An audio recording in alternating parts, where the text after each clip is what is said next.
All right, what's next? Is it him? We're going to do a UFC 300 recap show. The latest news, Conor McGregor is back. Wonderful, wonderful.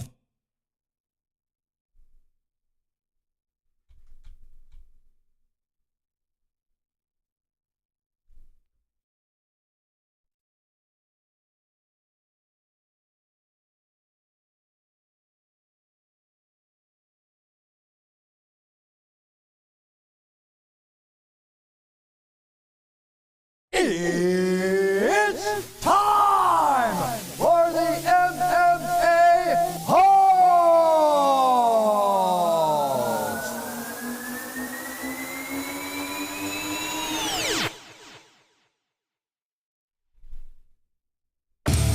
From the 206 studios of Arizona, we're live with the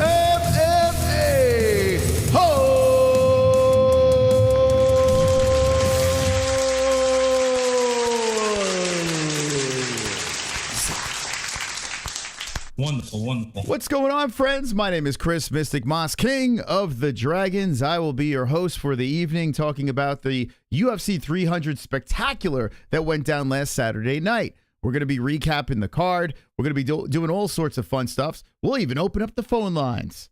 I'll tell you why in a second. Before we get to that portion of the program, let's give a shout out to mybookie.ag. The promo code is MMA-HOLES for a 10% match on your first deposit. Go on over to mybookie.ag, use the promo code, and win big. Also, if you don't want to use the code and get stuck in we only have a one-time rollover with this code. If you just want to go on over there and just give us a shout out and say, yo, the MMA-Holes sent us, we get credit for that as well. So do it responsibly, win big, and be wonderful, wonderful. Wonderful, wonderful. Check out W, link in the description. They got the energy drink, and they also got the electrolytes. Check it out. Link in the description down below. I use it every day, twice a day. I am addicted. And thank you to everyone who ordered UFC 300 through our link in the description down below. We got some money. Thank you.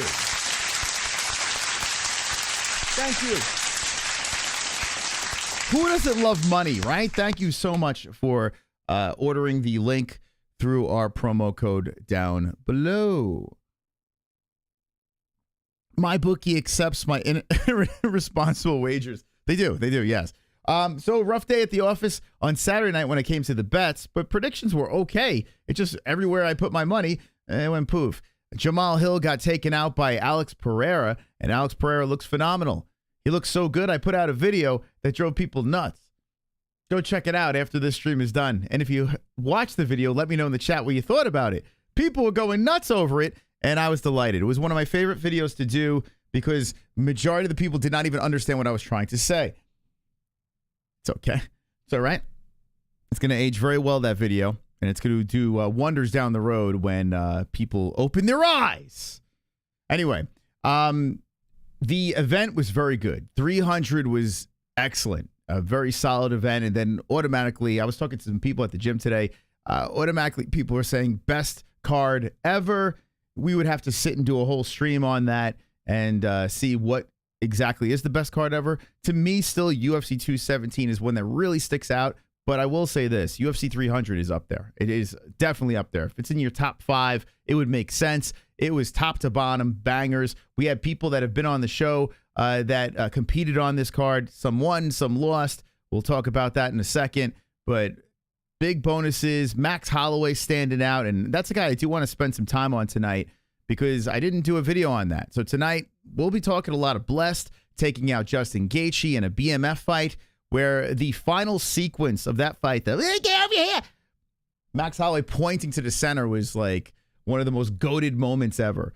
And we'll discuss that. And I still have chills just thinking about that. When I was talking about it earlier today, I was like, man, I'm still getting like butterflies from that moment. It was really special. And here's something that's very interesting. Max Holloway is still only 32 years of age. So even though he's got a lot of mileage on him, I mean, he looks better than ever at 32 years of age, moving up a weight class and taking out Justin Gaethje. We'll get to Pereira, we'll get to Jamal Hill, but we're going to start from the beginning and we're going to work our way up. Let's say hello to the best community in the world, the MMA Holes, the live chat. Make sure you hit the like button. And as you hit that like button, I'm going to put the chat in the box here. How about that? Yeah. Boom. Wonderful, wonderful. All right, there they are. There you guys are. How's everyone doing tonight on a Wednesday? Everyone's like, what? We're live streaming again? Yeah, we're still live streaming. We're still doing it. I'm doing uploads. I'm doing live streams. I'm doing fight reaction. We'll bring back some interviews. I mean, come on. We do everything over here on the MMA-Holes. Let's see. Omar, what's up, bro? J. Michael C. You look naked without... Someone get that man a membership. I mean, he looks very naked in there. Let's see. Bilal said he would do a flying triangle off of Max if Max offered him to throw down in the last 10 seconds. Wonderful, wonderful. I would like to see that. I would definitely like to see that. How you doing, Joe Mama? How you doing, Freedom Guy? How you doing, and the Knitter? Hopefully you're wonderful, wonderful. Wonderful, wonderful. What's going on, Tony Silo? How you doing, buddy? 2Jam, how you doing? Hey, yo, Mas, you looking lovely this evening, says Ninja Choke. Hey, man, listen, don't make me blush. I got I'm lighting up the room with my giant yellow shirt. By the way, the neighbors have been like looking at me very weird lately because I brought back the Moshawk. The kids are looking at me. They want to cross the street, run away from me. Everyone is just like, what the hell is wrong with that guy? So fuck him. Anyway, we had an alert that happened earlier before we went live. And this alert is going to unlock phone calls. And let me just say this before this alert plays. I'm humbled. Absolutely humbled. Oh, let's just play it. Warning, warning, warning. Attention MMA-Holes. Warning. Be on the lookout. $250. Warning. This deer is very dangerous. Warning. I urge you to stay inside. It's the deer. Keep your wife's legs closed. Lock your kids in the attic. It's the deer. Don't have an attic. Or hide them in the refrigerator. Deer, deer, deer, deer, deer, deer, deer, deer, deer, deer, deer, deer, deer, deer, deer, deer, deer. Run from the fucking deer. Deer, deer, deer, deer. Oh my God, it's a fucking deer. Run from the deer. Run from the deer. Deer, deer, deer, deer. Oh, deer. We can't contain the deer. Pure madness. Run for your lives. Or hide in the refrigerator. Oh shit, it's a deer. Oh my God, it's a fucking deer. Oh my God, it's a fucking deer. Oh my God, it's a fucking deer. Come on, baby. It's a fucking deer. A $250 to start the stream. Fucking Dewey son. D-Rest. $250 to open up this stream. A proper donation. Let's go.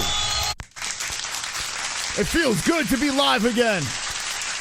Thank you so much, D-Rest, for the bomb of a donation. And because of D-Rest and your generosity, we're opening up phone lines when I'm done babbling. So get ready. If you want to call the show, stand by. We'll talk 300. Lakiva dropping $9.99. MMA Art Holes. MMA Art Holes. Wonderful, wonderful. Thank you. MMA Art Holes. You coming in? Oh, okay. All right, we're going to have Jesse in, too. Here we go. This is a surprise. We're going to have Jesse on the program. Let's go. All right, we got a fun show for you guys. Like I said before, we're going to drop a link in the chat later on. It's a Streamlabs link, a StreamYards link. And if you want to call the program, if you're not, I mean, you guys going to call? You going to call? Who's going to call? Who's going to call the show? We're going to open it up when we're done talking about this event. But yeah, Jesse's jumping in over here. Look at that. Look at that. Okay, here we go.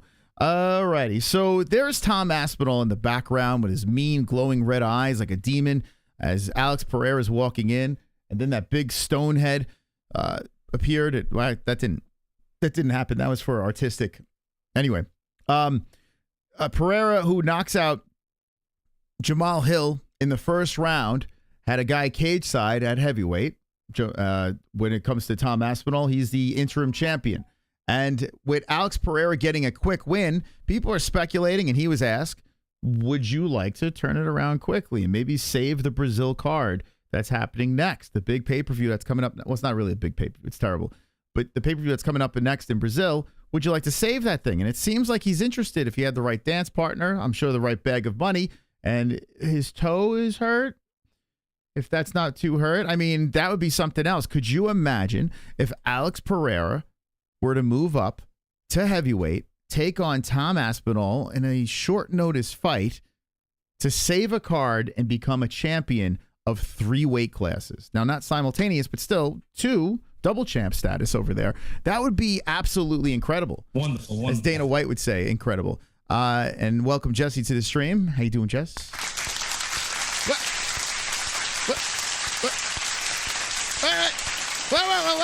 What's happening here? All right, Jess, how's it going? Wonderful.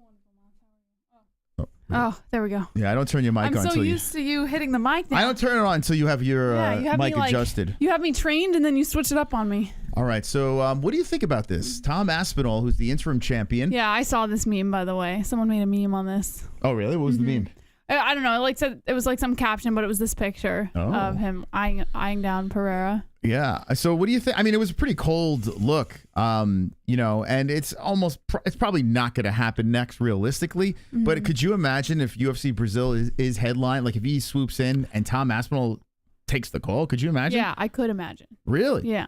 Yeah, Okay. I see it happening. You do see it. So you think he's inevitably going to fight for a 3rd weight class I mean, title. He'd be stupid not to. Really, he has the ability to do it. He has the physical capability to do it too. It's not like anyone can really doubt him at heavyweight. So I say, yes, this will happen. No one can doubt him. No. Well, then there's you. Oh, interesting. I Then could there's doubt him at then middleweight. there's Moss, who I likes could to doubt him light at a fire middleweight. under I got to be everyone. honest with you. I could. I mean, listen, when someone gives me a challenge, I take it. You know what I'm saying? If someone's saying that someone, like a fighter, is the greatest fighter of all time, it's easy for me to go the other way. Well, I didn't say that.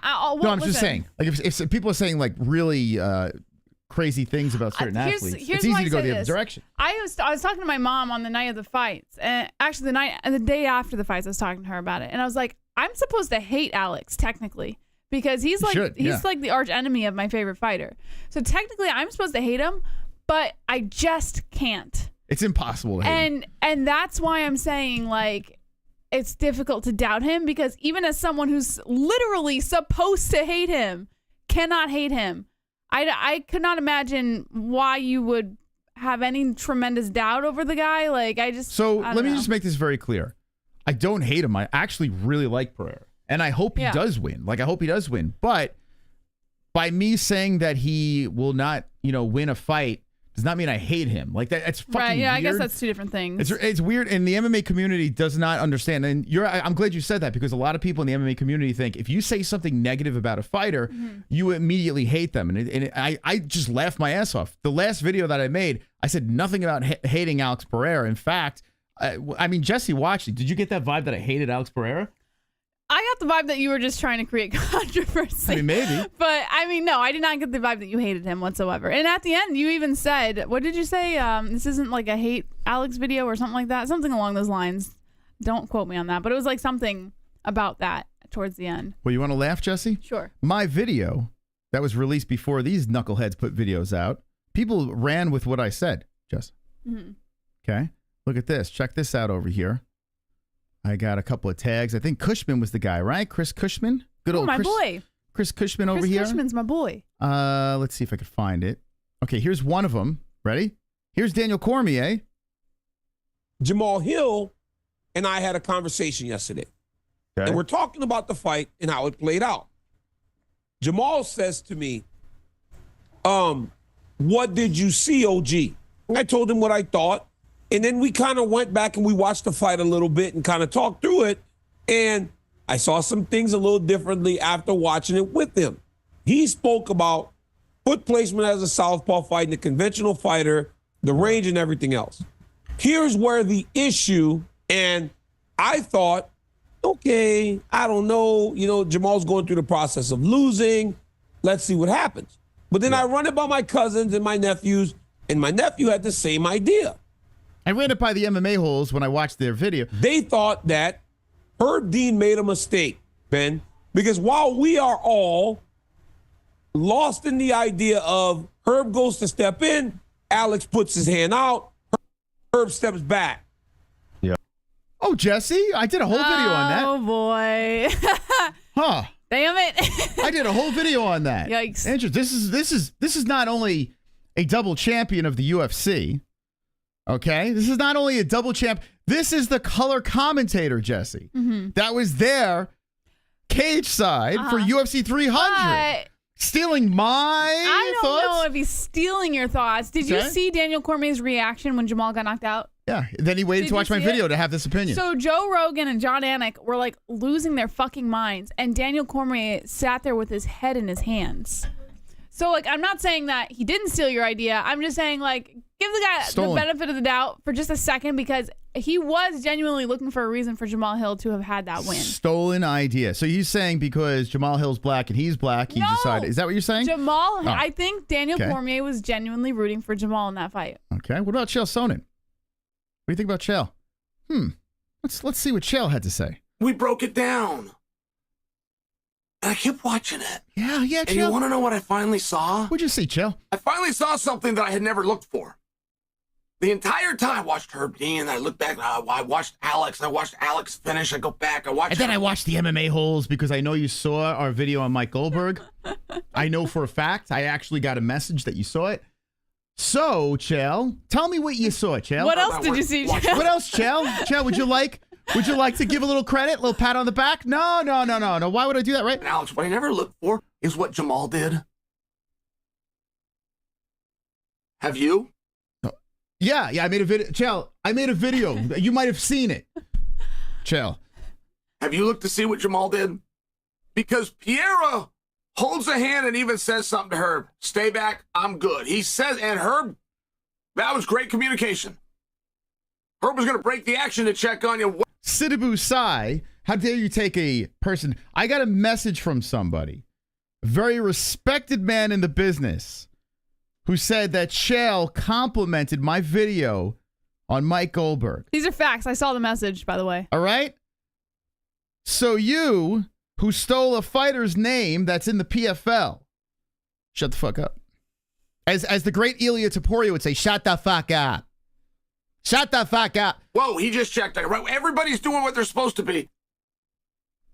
But Jamal stops. Oh, did he?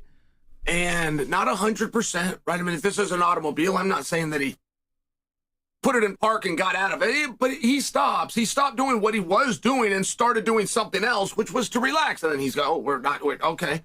And interesting. You would understand where that would be that brief second. Like if that were you, you'd think that, right? You've never seen a referee step in and a fighter tell him get back. Like if the ref comes in after you know you just kicked the guy low, you're going to have a break in the action. So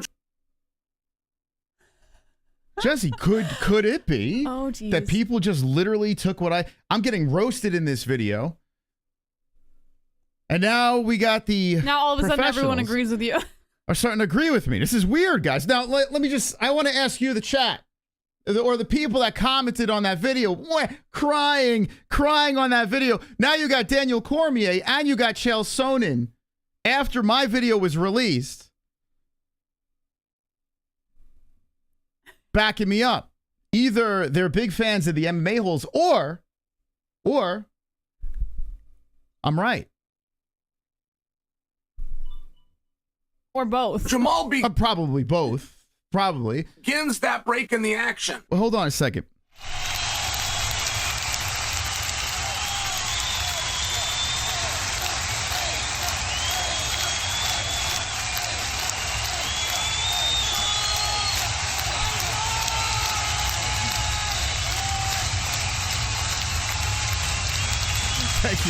Thank you.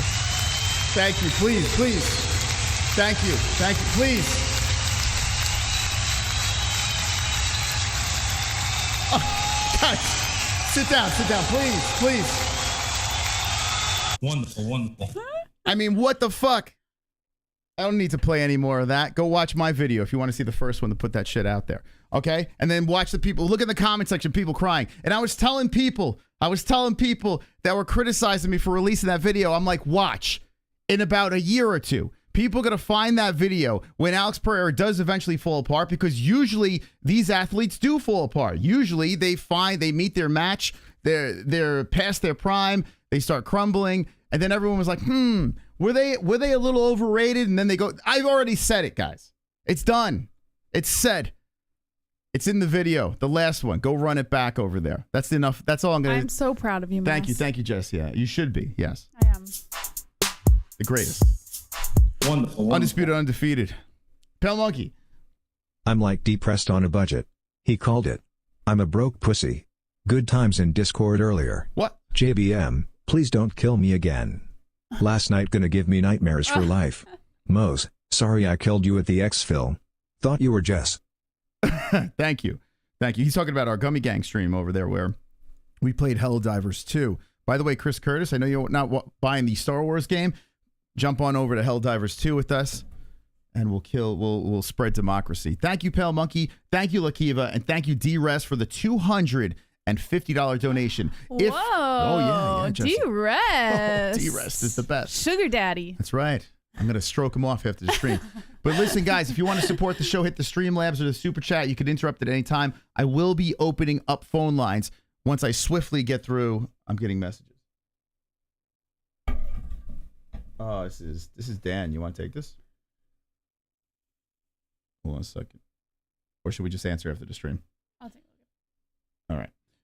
What was I going to say? Okay, let's run through this card real quickly over here. All right. Did everyone hit the like button yet? Feel free. Hit the dislike if you don't like us. I don't give a fuck. Just hit something. All right, here we go. Let's get into the card that happened on... By the way, I was taking a peek at... So this weekend, there's no UFC, but following this weekend, we have Nicolau versus Perez. Okay? I've been waiting for this fight my whole entire life. I've honestly... This card, I mean, take a peek at this card. It looks fantastic. Co-main event, Ryan Spann versus Guskov. That's the Anthony Smith looking dude. I like how you say Guskov. Guskov.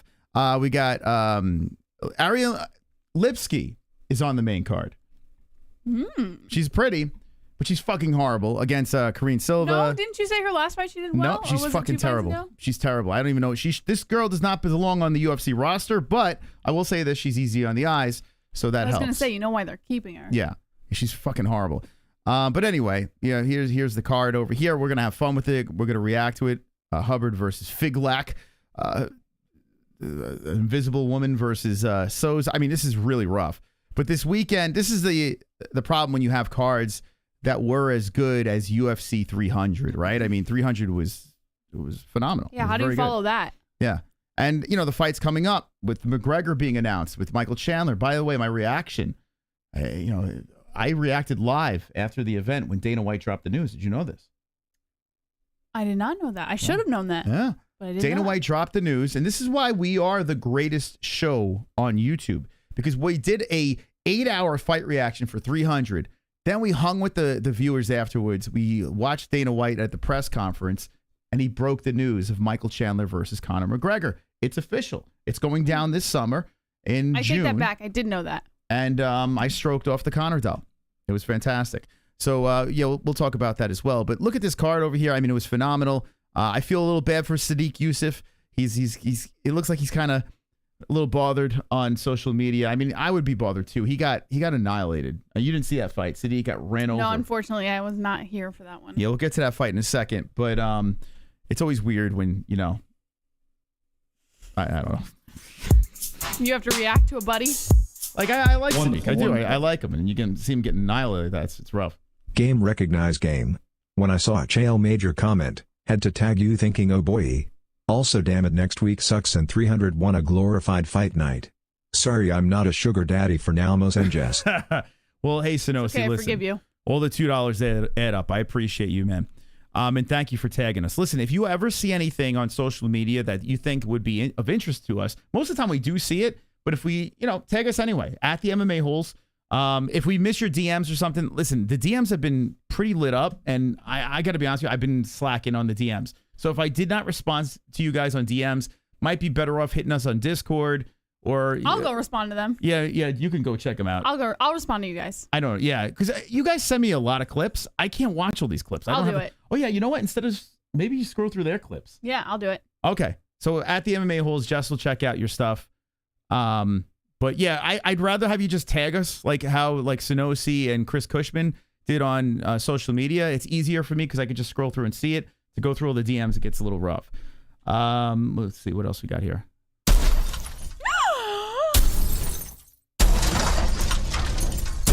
Sugar Daddy!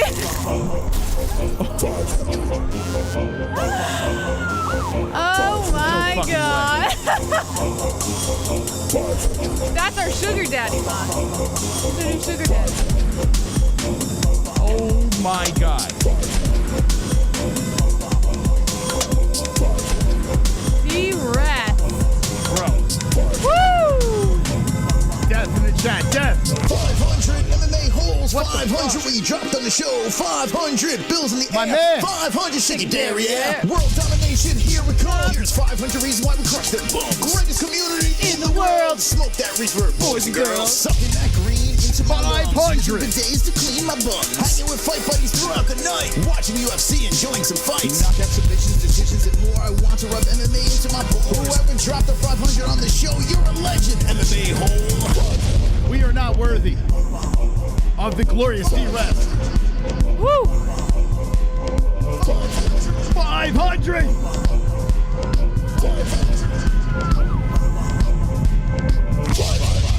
Yo, I'm like fucking stunned right now, man. He dropped 7. The Jump Back Studios. Okay. What are you calling Let's fucking go. 206. D-Rest. Sorry, 206. Go, It was a good baby. run. We now are changing the studio name. He just renamed it with a $500 donation.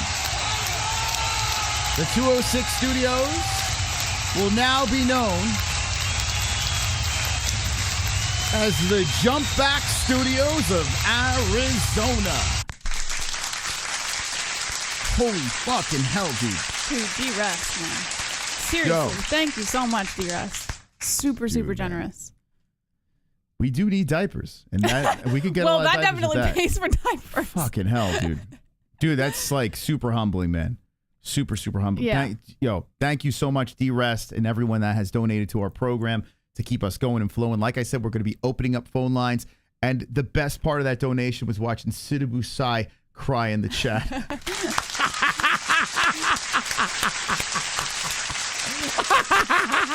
Dude, that's the best part, man.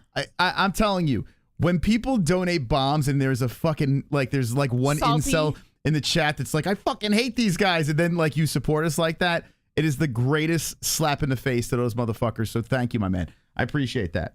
Legend. Absolute legend. Call the show when we open up the lines, man. Call the show. Dude, so fucking funny. Could you imagine him by the computer right now? Yeah, blast him! Yeah, fiddlesticks! Like what the fuck? Oh, it's so funny. Okay, anyway. We're going to open up this thing with Figueiredo versus Cody Garbrandt. Okay, that went down. And I got to say this. Listen, I picked Jamal Hill. I'll take it on the chin. He got knocked out in the first round. I have my reasons for it. But I am so glad I did not pick Cody Garbrandt. I am thrilled I didn't pick him because I got to be honest with you.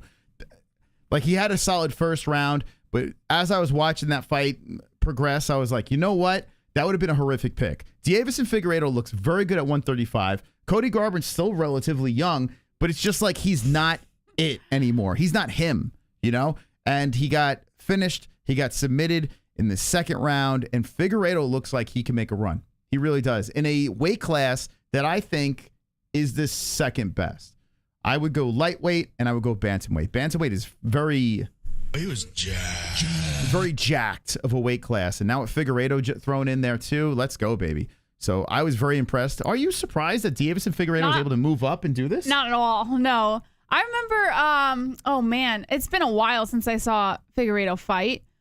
But I remember the last time I saw him fight, I was like, I don't know, like he's just got something that it makes it hard to have a little bit of doubt on him when his fights are coming. When I saw that this fight was a matchup, I was like, yeah, Cody Garbrandt's going down. But I always think that when I see Cody Garbrandt's about to fight, maybe I'm like super biased, but I am not a Cody Garbrandt kind of fan. I was like, never a Cody fan, but I will say this. I always think he's going to go down. I will say this though, after TJ popped for the steroids and stuff like that. Oh, geez.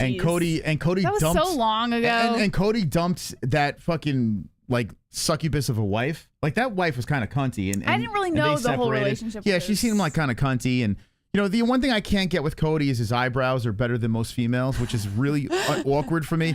He spends more time focusing on himself than his fight. A little strange, but I gotta be honest with you, like he's grown on me. Like Cody, like with him losing and being humbled, I actually started to like him a lot more. Mm-hmm. Not a massive fan, but I will say I like him way more than I did back in the day when he was, doing that the dance moves with Dominic Cruz and stuff like that. I was like, please, Dominic, can you catch this motherfucker? You know, but yeah, that's it, man. I mean, I guess Cody's going to keep going, but I don't know what's going to happen. Is there going to be a BMF? I mean, he's not even a BMF. Like, what the fuck? I don't know. I feel his days are numbered. I agree. I thought his days were numbered years ago, though. So, you know. He's on a 2-fight win streak. He was. I mean, if you had asked me 2 years ago, I would have said Cody Garbrandt wasn't going to fight within the next, 3 or 4 months. But look at the guy. He's still here. He's still around. He's still doing his thing. So he also had that good story with that kid that was terminally ill that did pass. And it was a really... What does that have to do with really? I don't know. It was a cool story. I know Garbrandt's a good dude. And he wants to kill Matthew Klein Nobody's saying he's not a good dude. He wants to knock out Matthew Klein Cater, Jesse. I mean, he's good with me, you know? Oh my right, God. Matthew? We're not talking about his character. We're just talking about him as a fighter. If you're speaking in terms of him as a fighter, well, I would have not put my money on him. Yeah, but you're not excited by Cody Garbrandt? No, I get excited. Can't stand him. Oh, okay. Well, that's fair. But that's what I'm saying. Maybe I'm biased, and I'm not really the person to ask when it comes to Cody Garbrandt because I will always. But in fairness, negative. you were a big TJ Dillashaw. Huge TJ Dillashaw fan. Even with him steroided up. I know. I get it. Yeah, it makes me look like a fucking It looks like I gotta be honest with you. I was Team TJ, and I jumped off that How many of you guys are Jon Jones fans after all the fucking steroid shit? So you know what? You can fuck off. Yeah, I'm still a TJ Dillashaw fan. Jones is the GOAT. TJ's not the GOAT. He got fucking knocked out at 125. Anyway, that's a conversation for another time. Although I gotta say this, TJ just had another surgery on his shoulder. I have this weird ass feeling that he's gonna make one more run. Mm-hmm. I think he's gonna come back. I mean, I don't know what to expect if he does. To be honest. Yeah, I know Anderson popped too, but Anderson was the fucking GOAT. It's different, you know? Like TJ wasn't the GOAT. He had he beat Barao a couple of times. You know, he had some moments, but I mean, you're going to compare TJ Dillashaw to Anderson Silva? I don't know, but I think it's just the way that TJ Dillashaw carries himself as a fighter throughout his career. Or was he comparing Jon Jones and Anderson? I don't know. Oh, maybe. Who knows? Wonderful. Sonosi dropping another deuce. There was a time I was the king of the dono bombs. I concede, death has long surpassed me. Also, I was so happy I regret not getting all the best shots there. But I got a few. Have my insight being there live for later. Yeah, I want to see what you got. I want to see what pictures you got, what videos you got. If you can compile them into one recap of 300, I would definitely recommend you do that. You know, piece it all together and upload a video on that. I think it'd be pretty interesting. I did not watch the hamburger video, and I don't think I will. I don't know if I need to see you sit there eat a hamburger, but oh God, I was going to. In the head. I started it, and I was like, what am I doing with myself? I'm not going to watch this guy eat a hamburger. But I mean, some people would like to see that. All he was doing was just eating a hamburger. I don't know. I didn't. I just started. I stopped. I was like, I was like, I got things to do. I can't watch people eat. But I will say this, Sonosi. Listen, you still contribute. I'm not asking you guys. If you have a $2 here and there, feel free to donate. If not, hit the like button. Also, in fairness to you, Sonosi, you just freaking went to UFC 300 and dude. Yeah, Sonosi's a G. Don't worry, bro. We get it. And I gotta be honest with you, the Snake Man will come back. I know for a fact. Yeah, I'm not really concerned. That once the Snake Man pulls it together again, he'll be back in business, fucking Snake people Man up. Done it again. I know it. Now, as for the Hearns, I don't know what's going on with him. I think D-Rest is the new Hearns. I think honestly. Maybe. He's the new tortilla man. D-Rest is our new tortilla. Should we call him La Dortilla? We'll just call him Death. That's it. Ah, super chat. D-Stra, thank you for the deuce. What's your opinion on Conor v. Chandler being minus 110? What is that the odds for the fight? Minus 110, so we got an even fight between the two? I mean, they probably just haven't put together the odds yet. It's a little far away. Okay. No, they did. He said minus 110. Yeah, that's probably where the starting line is. I have a feeling it's starting even. I have a feeling it's not going to be minus 110. Well, it's going to move quick because I think a lot of people are going to jump on Chandler, right? I would imagine. Yeah. Or is Chandler going to take a dive? Is that what everyone's going to say? You know, the script is in. Michael Chandler's going to get the big red panty night. I mean, even if he loses, who cares, right? He's going to get paid a boatload of money. But Chandler should be the favorite. Yes. I mean, if you think about it, and I'm the biggest McGregor supporter out there, right? But I am realistic to the fact that if Michael Chandler is not the favorite, it's kind of nuts. He should be the favorite. With that being said, he's been sidelined too for a long time. And he has the physique and of roids of people Conor have beaten before, right? I don't fucking know, man. All I know is this. It's going to headline a card, And I think Will Harris put something out there. Like both fighters like won one fight in their last 4 or some shit. I don't know, something ridiculous. When did Chandler last fight? Here, let's go over here. Was his last Chandler, he lost to Gaethje. Oh fuck, I'm having like a brain fart right now. Was Gaethje his last fight? Yeah, he lost to Olives when he got the title, right? When was the Gaethje He fight? lost to Poirier. He beat Dan Hooker. Iron Michael Chandler. I mean, even the name's obnoxious, but I like Michael Chandler. I actually do. I am a fan of Mike Chandler. Okay, so he's 37 years of age.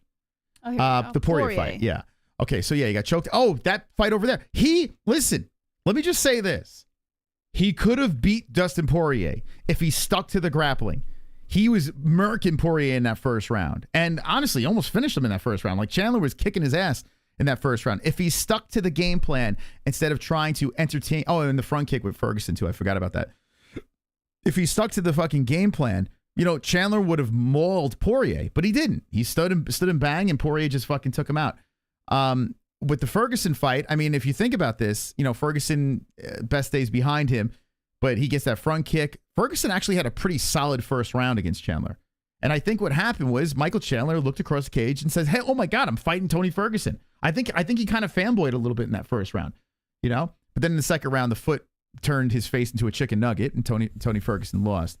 The Gaethje fight was a complete crazy car crash of a fight. Charles Oliveira, another fight where Michael Chandler literally thought he was going to be a champion. He was beating Charles Oliveira. He thought he had him finished in the first round. And next thing you know, he's on the stool and he's got to fight another round. And then what happens? Charlie Olives gets the job done in the second round. So Michael Chandler, listen, this guy, if he's taking this serious, Michael Chandler is a massive problem for Conor. Massive problem.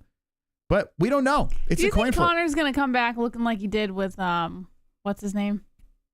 What do you mean? Cowboy? No, not Cowboy. That was his comeback fight. No, I'm talking about looking like trash. Like absolute garbage. No, Conor's the greatest fighter to ever step in the octagon, so no. Stop it.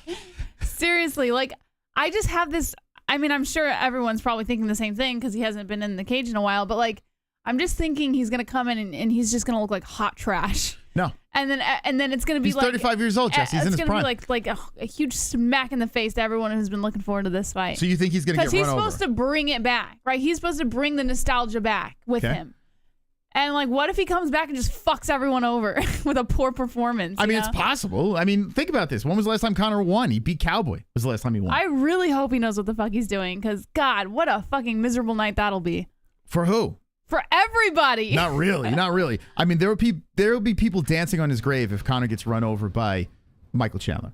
There'll be people. I mean, we're talking probably. I'm going to say we're 50-50 here. That's what I'm going to say. All right, you know what? Actually, can you put a poll in? All right. Oh, hold on a second. Let me drop a poll in here. This would actually be an interesting poll. And we'll get back to the UFC 300 card. We'll open up the phone lines. I'm trying to move this as quickly as possible so we can get to your guys' calls and everything like that. But why is everyone so excited about these has-beens? I'm a self-proclaimed casual, and well, here's the thing. I think when it comes to Conor, like not all has-beens, like lumped in, but I think when it comes to Conor, it brings back a lot of nostalgia for people who both hate him and love him, right? So, like at least in my opinion, I don't think the people that hate him want him back, to be honest. I think they do. I think there is a level of nostalgia there that people are looking for, that like that old UFC feel, because the UFC is not the same as it was, 5 years ago, whatever. So, in my opinion, I think it's just people are just looking for that old, that feeling. I don't know how to explain it, but yeah, you know what pumped? I mean. Are you pumped for the return? I am, yeah. Because, like, listen, I like Conor, but I'm not the biggest fan of Conor. Like, I'm not, like, on Conor's ass, So I can kind of, like, give or take. But you loved Roadhouse. It's a movie. And I did. You were on his ass. But I like Roadhouse. Jake Gyllenhaal in Roadhouse, too. I thought he was really good in that movie. Okay. But regardless, I think I'm excited for the nostalgia reasons as well. It, like, brings back that feeling of 6, 7 years ago when Conor was still like extremely relevant and everybody was like, it was the Olays in the crowd and you either loved him or hated him and there was like a huge rivalry in the chat all the time. I think that's what I'm looking for, is that nostalgic, purpose. You know what's funny? If I wasn't doing this channel, like this is me pulling myself out of the mystical moss, right? I'm gonna peel back the layers here for you guys just for a second, and then I'll go back to my obnoxious self. If I wasn't doing this channel, I wouldn't be excited. That simple. Wait, what? If I was not doing this channel, I would not give a fuck if Conor was coming back. Would you still be watching the UFC if you didn't do this channel? Yes. Yeah. No, I would definitely be watching the UFC. I wouldn't be paying. I mean, that's me being honest, but I wouldn't care because honestly, I feel like I feel like Conor's done what he had to do, right? No, so I feel like you'd be screaming on the couch. I'm being honest, being honest with you guys. I'm being completely honest. Now, being the host of the MMA-Holes and still being, I'm still a Conor fan. I just don't need him to come back. I saw him peak. You know what I'm saying? And after those Dustin Poirier fights, I don't need to see any more. Now, doing the show and still being a fan of Conor, I am through the roof about Conor coming back. One, because the juice for that fight is going to be crazy. The buzz is going to be nuts. It's going to be fun going back and forth. Who's going to win the fight? Debating with fans about that. Also, if by some fucking unicorn Pegasus way, Conor McGregor wins this fight, and then they throw him into some sort of title situation, and somehow he wins that as well, which, I mean, the percentages are probably like, what, 2% that would even happen? But the chances of that happening while we're still doing this content and, being a fan, that'd be a lot of fun. But I don't need that. If I remove myself from all of this, I don't need it. I want to believe you, but I just feel like you're too involved. Like, I don't know. Like, I just feel like you would be excited. As a fan, as just the fan, as Chris, I am checked out. Gotta be honest with you. And listen, that might shock some people because people think I am the biggest Conor McGregor dick rider in the world. But as just me, as a dad, you know what I'm saying? Like, I'm good. But doing this show, I understand the buzz of Conor. I understand if he does win this, what this could mean for, MMA fans that do truly love Conor and think he could fucking, beat up Jesus. I mean, like, a lot of people out there are just so hardcore about it. I have lost it. And I hope that Conor McGregor, I hope the magic is back. I really do. I hope he can drag me right back in. He could starch Chandler, and then we can have another magical run to wherever the hell that thing's going to go. I hope that happens, but do I need it? No, I don't. As a fan, I don't need it. What about you? Would you, if you weren't doing this show, would you give a fuck? Yeah, I think I'd be watching it on a different level as well, but like I would still care, I think. Because you have to remember, like, the whole reason I can't really like participate right now with a lot of the fights is because of having kids. So I think if we didn't have the show, we would probably be able to be more involved with it, like, off air, which would make me a little more enticed by it. So I think I would be. I would watch it. It's not like I wouldn't watch it. Of course, I would watch it because I am a fan. But do I need it? No, I actually don't. And let me know in the chat. And I'm being as honest as I possibly can be because listen, I am excited that McGregor's back because of what we do and being on top of being a UFC fan. But if I was just the UFC fan, I understand why you're not excited for him to come back. And I'm looking in the chat. Check this out. So far, are you pumped for the return of Conor McGregor? 65% are pumped, and I'm actually very shocked by that. Keep on getting your votes in, but so that's what I'm good. Saying. That's good. I think more people are excited than you think. That's great. That is great news. I want you guys to be excited because even if you like or don't like him, we're gonna have so much fun leading up into that fight, delivering the content. I'm excited that you're excited about that. Only 37% of the people voting right now are not pumped. So that just goes to show you the star power of Conor McGregor. Let me know in the chat how you feel. Can you close the thing so I can read it? Oh, I got it. Let's see. D-Rest says back of beyond. Oh, okay. D-Rest is fighting with someone in the chat. Who's he fighting with? Leave D-Rest alone. He's. Let's see. Jesus round 1. Ezekiel chokes. Says 2Jam. Kevin says, of course, we're pumped. Good night says Conor looks like a junkie nowadays. Stuart says Max beats Nectorious like carport 20-1. What? I don't know. Say? Do your wife's boyfriends and you get along very well, Chris? Says John. John, let me ask you a question. Does it bother you that I have an attractive wife? Is it bother you now that you just much? set me up to get insulted, Moss. But does it bother you? My wife just put 2 screaming kids to bed, and she still looks beautiful. Jesus. All right. And I look as handsome as my triceps are bulging out of my arms right now. The Golden Palace says Conor McGregor versus Jiri Boyka. Does it intimidate? Hold on a second. Does it intimidate you right now? Am I intimidating you to the fact that you're alluding that my wife has a boyfriend when I'm the boyfriend, husband, lover, everything? Okay, can you stop? Does this bother you?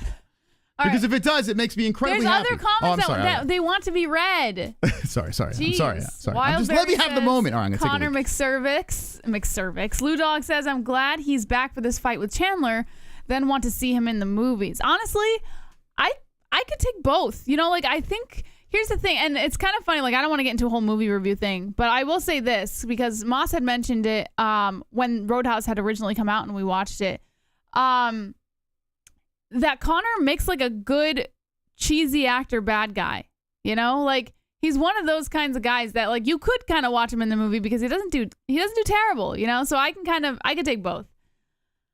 The hate is because they ain't us is lame. I think he meant they hate us because they ain't us, says Backa Beyond. John says, don't make me call Guru Lil Bro. Okay, exclusivity confirmed, says good night. Jumpman says, I think he should be co-main. UFC 300 made new stars. Jared says, everyone betting on McGregor to lose, right? Are you? I mean, I already said this. I did say that I think I'm not saying this is going to happen, but I think we all would be a little silly to think that Conor coming back, we're not going to see him looking like garbage. I mean, he's got it all. Let's think about this realistically for a minute, okay? Conor has no hunger for money anymore. He has no hunger for fame. He's got everything that he ever wanted, he has now. So what is he like? That used to be the drive when he was fighting. Right? Him getting to the top, him being double champ, triple champ, like whatever the fuck was his drive in the moment. Now what's driving him?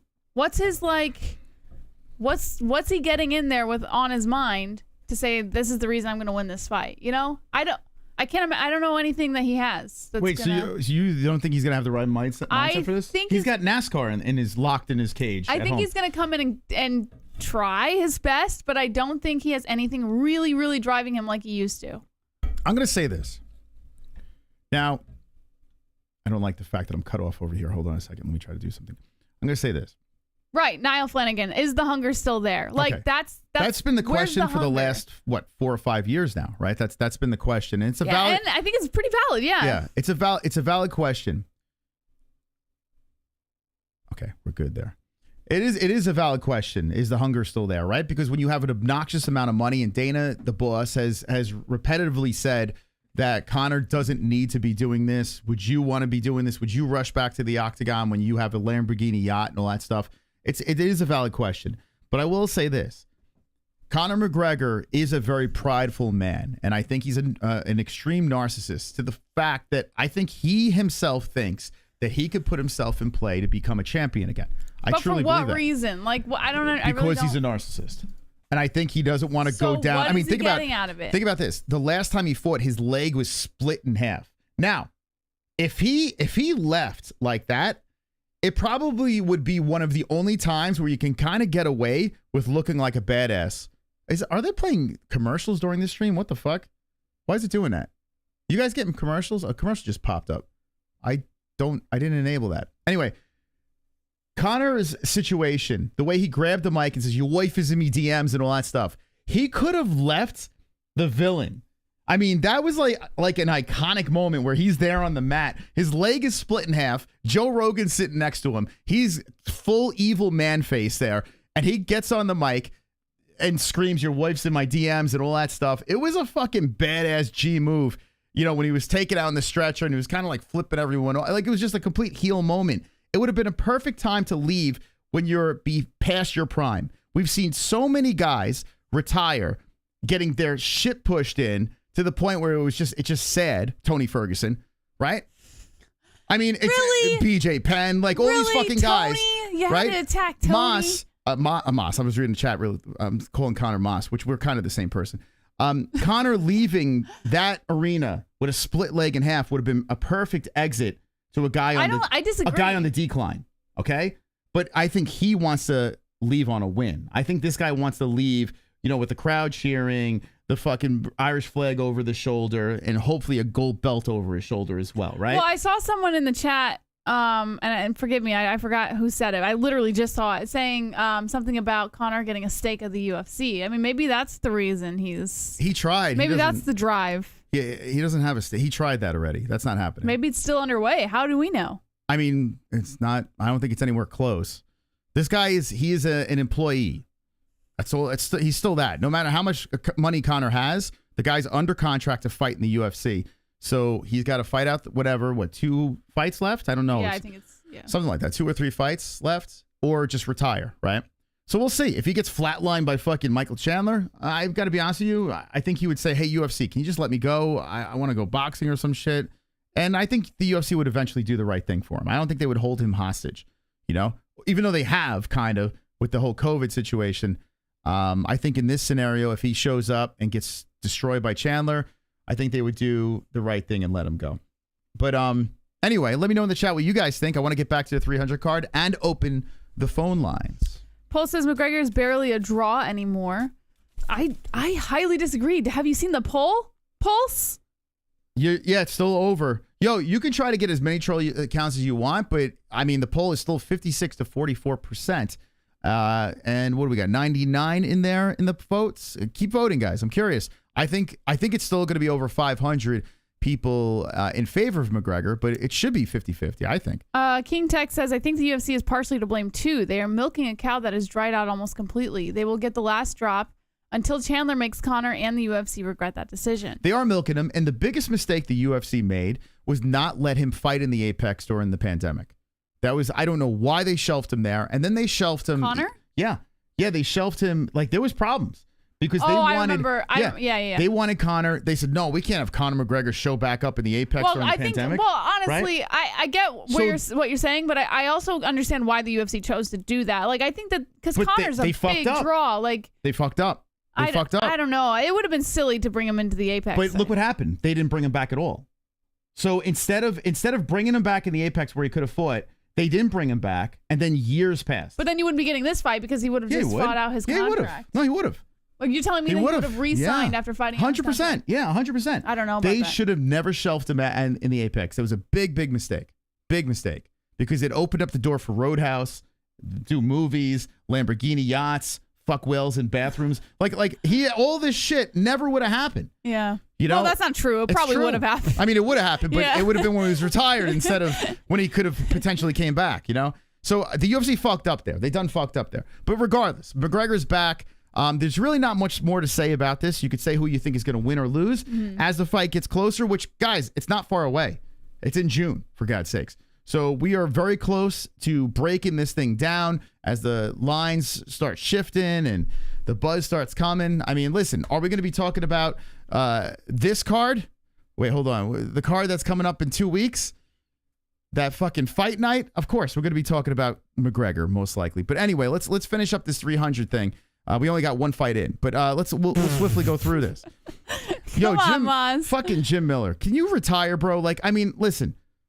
How old is he now? I guess what they're probably going to do, I was going to say, bring him back for Newark, but he got fucked up. He's probably medically suspended.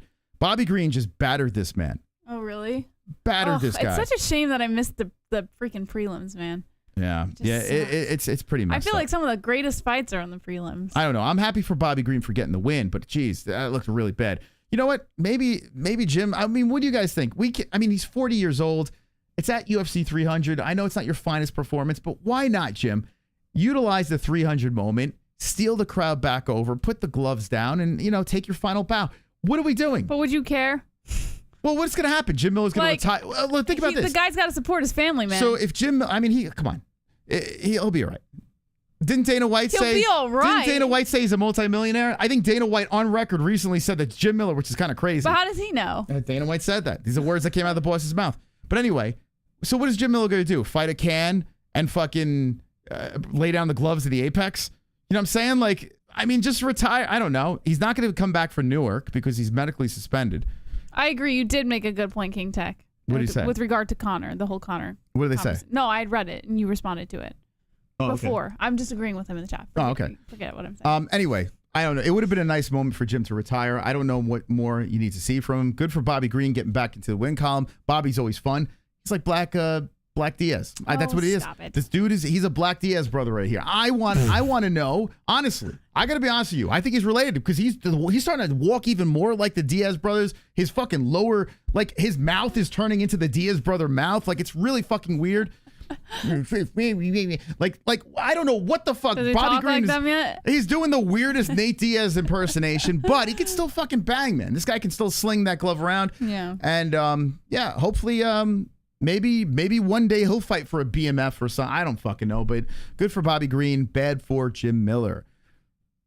Fuck this. Shout out to the tarantula. Well, he got fucked up. Oh no, what happened? Look who's across from the tarantula over here. Oh, Money Moicano. The money man. I mean, shit, you had two MMA-Holes buddies on the same. No, tarantula, he never responded. Oh, really? Yeah, Moicano did. Tarantula never came on, so fuck him. Let's go, Moicano.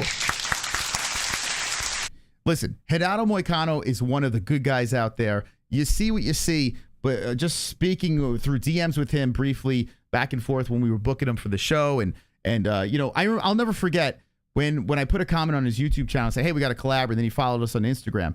Usually we don't get starstruck or anything like that, but it was so funny. Jess's reaction when I was like, hey, how cool, like Moicano followed us. She's like, I know. Like she's like, isn't that the coolest, right?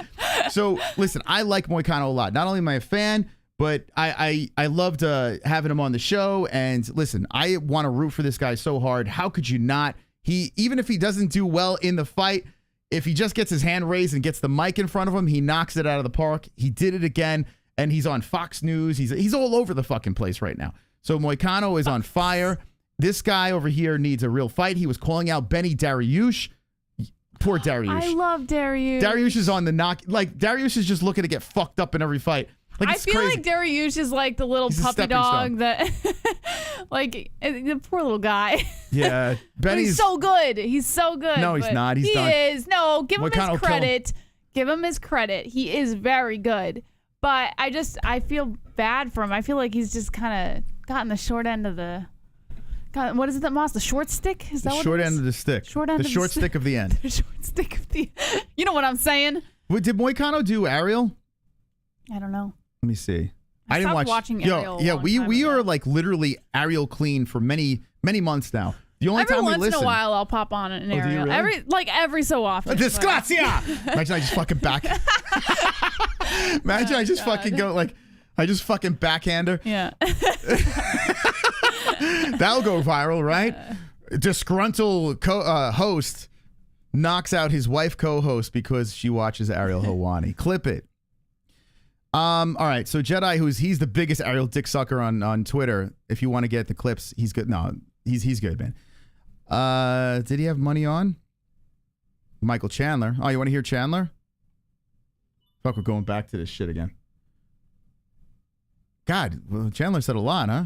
Mike Perry was on there. Did he have? Whoa, go back to Mike Perry. What does he look? He looks like an old man now. Dude, Mike Perry is. Oh my God. He's the bare knuckle guy now. What happened to Mike Perry? Well, when you get hit with no gloves, I mean, it's going to age you prematurely. What happened to Mike Perry? Nah, he's still a G. No. Stop it. What happened to Oscar De La Hoya? Well, I mean, the guy's doing cocaine every hour, so. Fucking Oscar. What do you expect?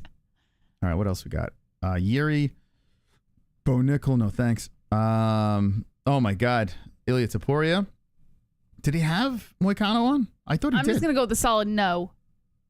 I don't know. I don't see any Moicano in there. Oh, did you see? So Ryan Garcia's this weekend. You guys have any interest in this shit? Ooh, let's see this. So him and Haney are fighting, and there's no UFC, so I'm thinking about doing this. Oh, by the way, Ryan Garcia was at the Met game. Did you see that?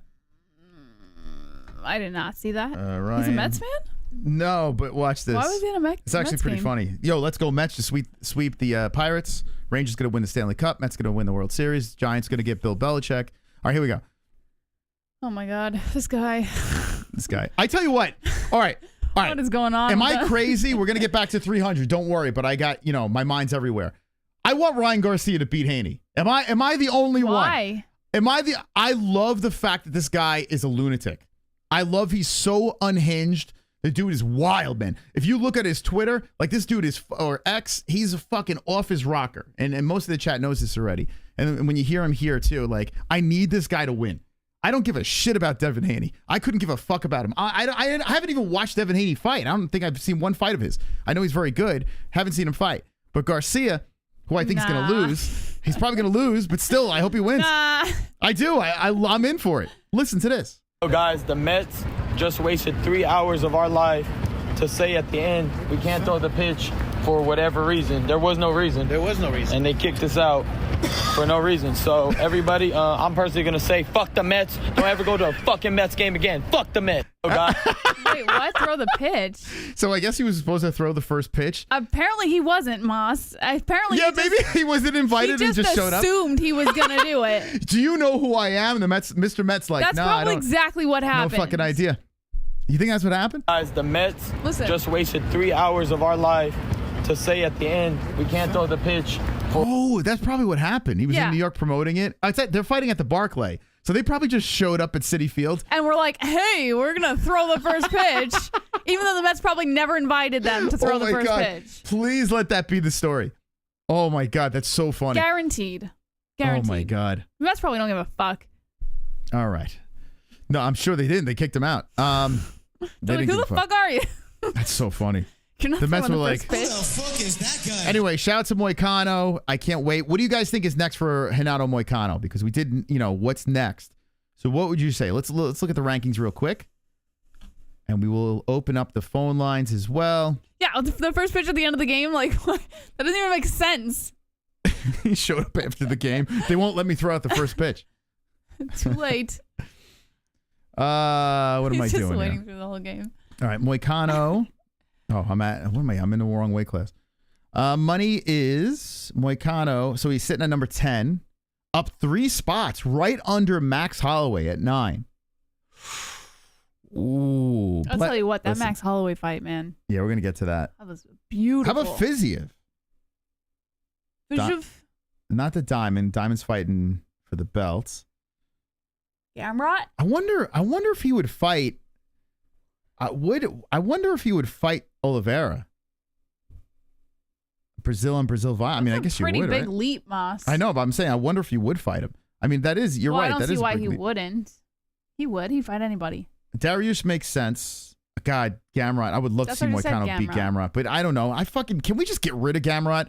Is there a way? Guys, if there's a way, can we just eject Garbrandt from the UFC? Like, do we need this guy on the roster? Let me know, yes or no. Clearly they do, Moss. He's sitting at number 5 right now. This guy's got a weird ass, like, he's got like an oatmeal face. Like, his face looks like fucking a lumpy bowl of oatmeal. Oh, Jesus. I can't fucking stand. I don't know what it is. He's probably a very nice guy, but lumpy oatmeal face over here. Like, I don't know. You're a mean man. You're a really mean man. Do you ever regret the things that come out of your mouth? Or the things that you say about people? Should we eject oatmeal face or what, guys? Be honest with me in the chat. If you like him, that's fine. The dude, this fucking oatmeal face motherfucker. Leave him alone. I don't know. See, look at the chat. They know what's up. They know what's up over here. I'm just speaking. Listen, I'm speaking the truth here. All right. Let me know in the chat. Do we get rid of Garbrandt? What do we do? Can we put a petition in there? Say send him to PFL. Like, he's perfect for PFL. If Garbrandt went to the PFL, instant multimillionaire. Instant. He goes over there. He'll win all the fucking belts. He'll just hump for fucking 5 rounds every freaking time. Doesn't have to worry about elbows. Excuse me. Okay. Oh, of course, Kevin. Of course, you and your bunch of you're a pack of Polacks, for God's sake. So we'll stick together, right? Listen, Kevin. Come on, you know just as well as everyone else in this chat knows that Garbrandt could possibly be the most boring fucking guy in the UFC. Well, not the most boring. The most. Jesse, it could be his oatmeal face that's distracting me. I think that's a little embellished. All right. Anyway, Moicano next. All right, I'm gonna go with him and say Dariush. I'm gonna say Dariush as well. That makes sense. Benny, take the call. Let's go. What do you say, Jess? When you look at this, I said Garbrandt. Garbrandt. You say oatmeal face. I said Garbrandt before you said Dariush. All right. I prefer you call him oatmeal face, Jesse. I'm not calling you oatmeal face. It's so mean. What is the matter with you? All right. You might be really hurting his feelings no, by he saying doesn't give something a fuck. like that. Speaking of hurt feelings, my feelings were hurt when Diego Lopez annihilated Sadiq Youssef. Now, Sadiq, are you creeping? You want to call in? First round? Super Sadiq? Sadiq, bro. Fuck, man. Yeah, I don't like... I feel weird when these guys lose. I don't want to slip in and say, hey, man, you're all right. Like, I don't want to say any of that shit, you know? Like, but he seems okay. He took 2 tough losses. He lost to Edson Barboza, which at least he went the distance with Edson in a very tough fight. But Diego Lopez, he buzzsawed through him. You didn't see this, did you? No, I did not see this. Oh my God, he went in there. Everything that you're saying is basically like me watching the fight. It's like you're watching the show. You're watching. Okay, it's fine. Yeah, no, he really. There's really not much to watch. 129, and I will say this: Diego Lopez. I have nothing against him. In fact, I'm a massive fan of this guy now. Especially this dude is a star. I don't like his hair. Well, that's part of his thing. Well, I don't like it. He's got this weird mullet, thing going on. That's not even a mullet. That's like a half Justin Bieber thing. In fact, I could probably do this now. Please don't. With my hair, like, do not. Divorce, Moss. Divorce. It's getting longer in the back. But yo, let me just. All right, Jess, have you seen this kid fight yet? I don't think you've seen him. No, I don't think I have. All right, I promise you, you're gonna want to watch, and you will become a fan. I will go back and watch the prelims. I haven't had a chance to do it yet, but I will. This guy is the truth. He's the real deal. He took out Super Sadiq. And let's see. Actually, let me open up another page so I can bounce back and forth, because I do want to I'm trying to do this as quick as possible. Right? You are? So I can get to the phone lines. But I keep getting distracted here. I do want to get to your phone calls. All right. Okay. I don't like Ilia Topuria either. I don't know what the fuck it is. I like him. I don't like him. I do like him. I think. Why don't I like? I don't know. His face. His face looks like. Stop it. He kind of looks like an Italian greyhound. You know what I'm saying? You ever seen? They're cute. Like, he's a good-looking guy, but he's got a very Italian greyhound. You want me to show you? Hold on. You're just a mean man.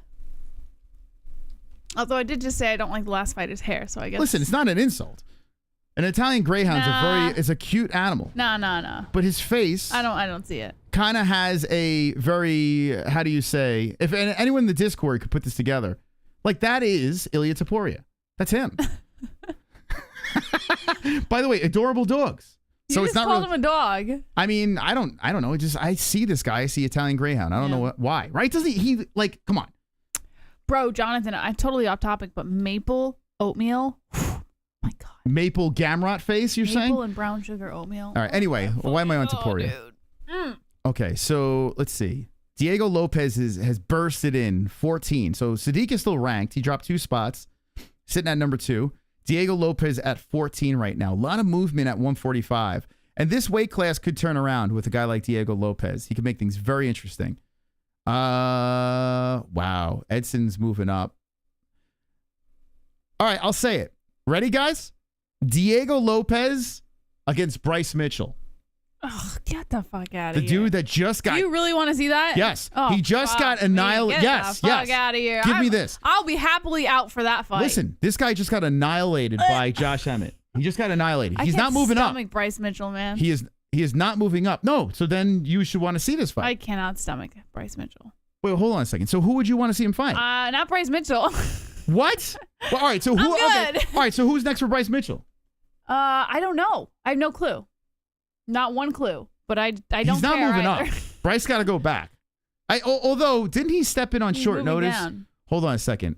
Actually, Bryce Mitchell did, if I'm not mistaken, against Josh Emmett, he did step in on short notice on that fight, right? So I guess you got to kind of give him a pass. But I still don't think he moves up. I don't know. I like it. You got Ige, you got Barboza. Barboza's going up. Cater, how about that? Cater just got worked by Aljo. We'll get to that fight. Calvin Cater.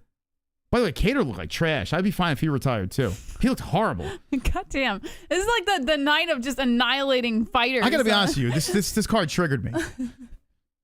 I don't know. I enjoyed it, but I was very triggered. Could be because my bets didn't hit. I don't know. Maybe. Yeah, I'm sure Bryce is a good dude, but I never heard anyone not like Bryce Mitchell.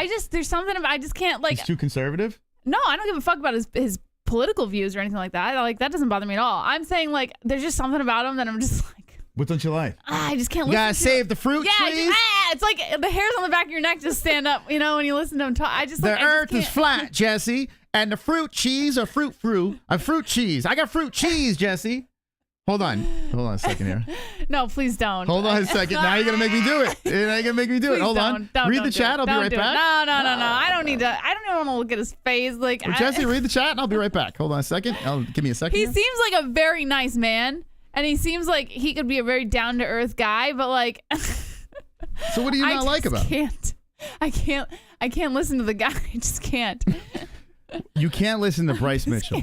It's almost. I don't want to be like an asshole, but fuck, man. That's like unpatriotic, Jesse. No, I don't care about his views. Like, his views are fine. I don't give a fuck. It's just like, Whoops, it's just hit. I don't know. Something about him. All right, what does the chat say? Let's buy me some time here, Jesse. Getting too sidetracked. Bryce. Oh, stop it, King James. Good thing you're not watching. Oh, I can't. Watching him talk in the octagon. Jess is an Izzy fan. That's all we got. I mean, I guess if that's how you want to equate it.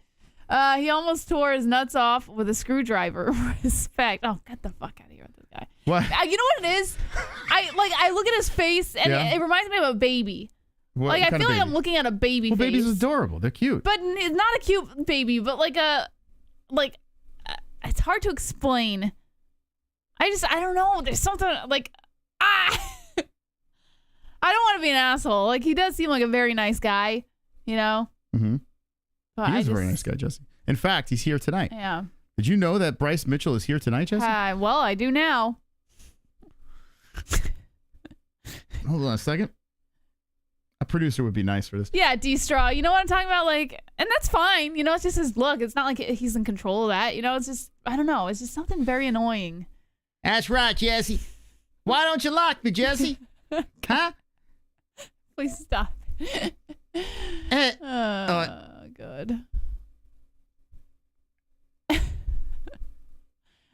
Hold on, Jesse. Hey, Jesse, why don't you like me, Jesse? Tell me more. Is it because of the fruit trees? Stop it. Jesse, do you not like the fact that the earth is flat? And the fruit trees?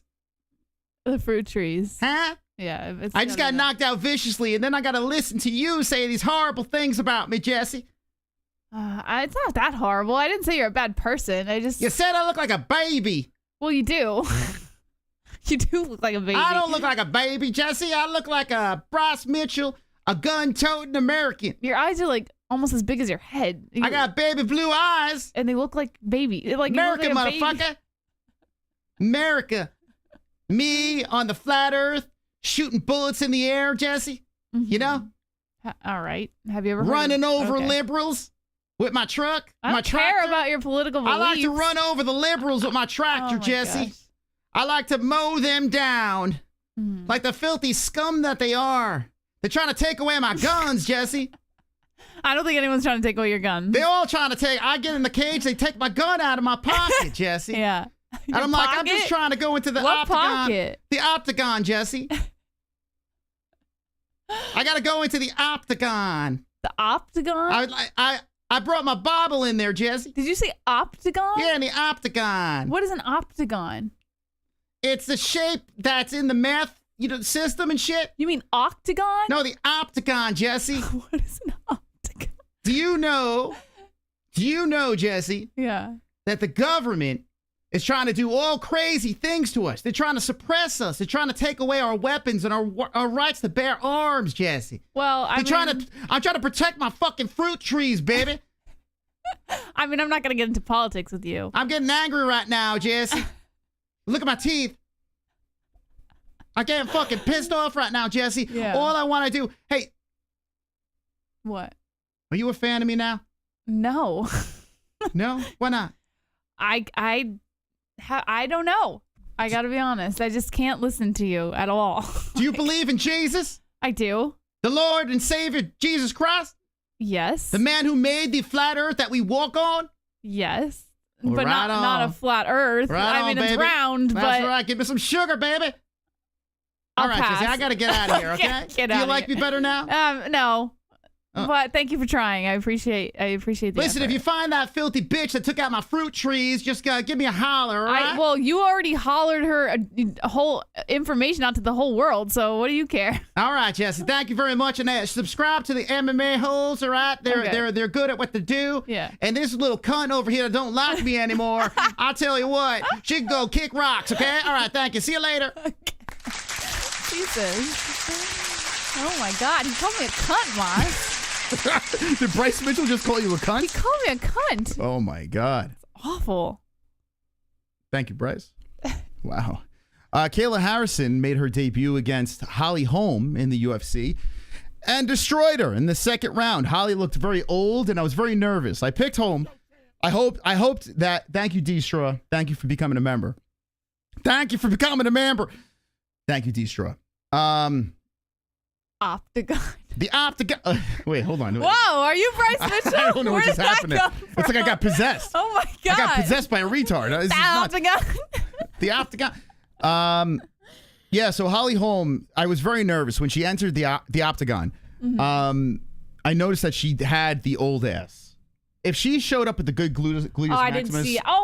This is the one I wanted to see because, like, I'm not a big fan of women's fights. I'll be honest. You guys already know that. But this one I actually did want to see because I don't know. Like, I know Kayla Harrison's a fucking monster and, like, nobody beats Kayla Harrison. But I had to see it anyway. And it came out exactly how I expected. But yeah, she annihilated Holly Holm. And she is saying that she wants an interim strap against Juliana Pena because apparently Rocky Melted Candle Pennington is injured. What do you think about that? Juliana Pena, interim strap, Kayla Harrison. How's she injured? What was the injury? I don't know. She broke her dick somewhere. I don't know. She had a lesbian. I have no idea. I have no clue. She's hurt. I say yes.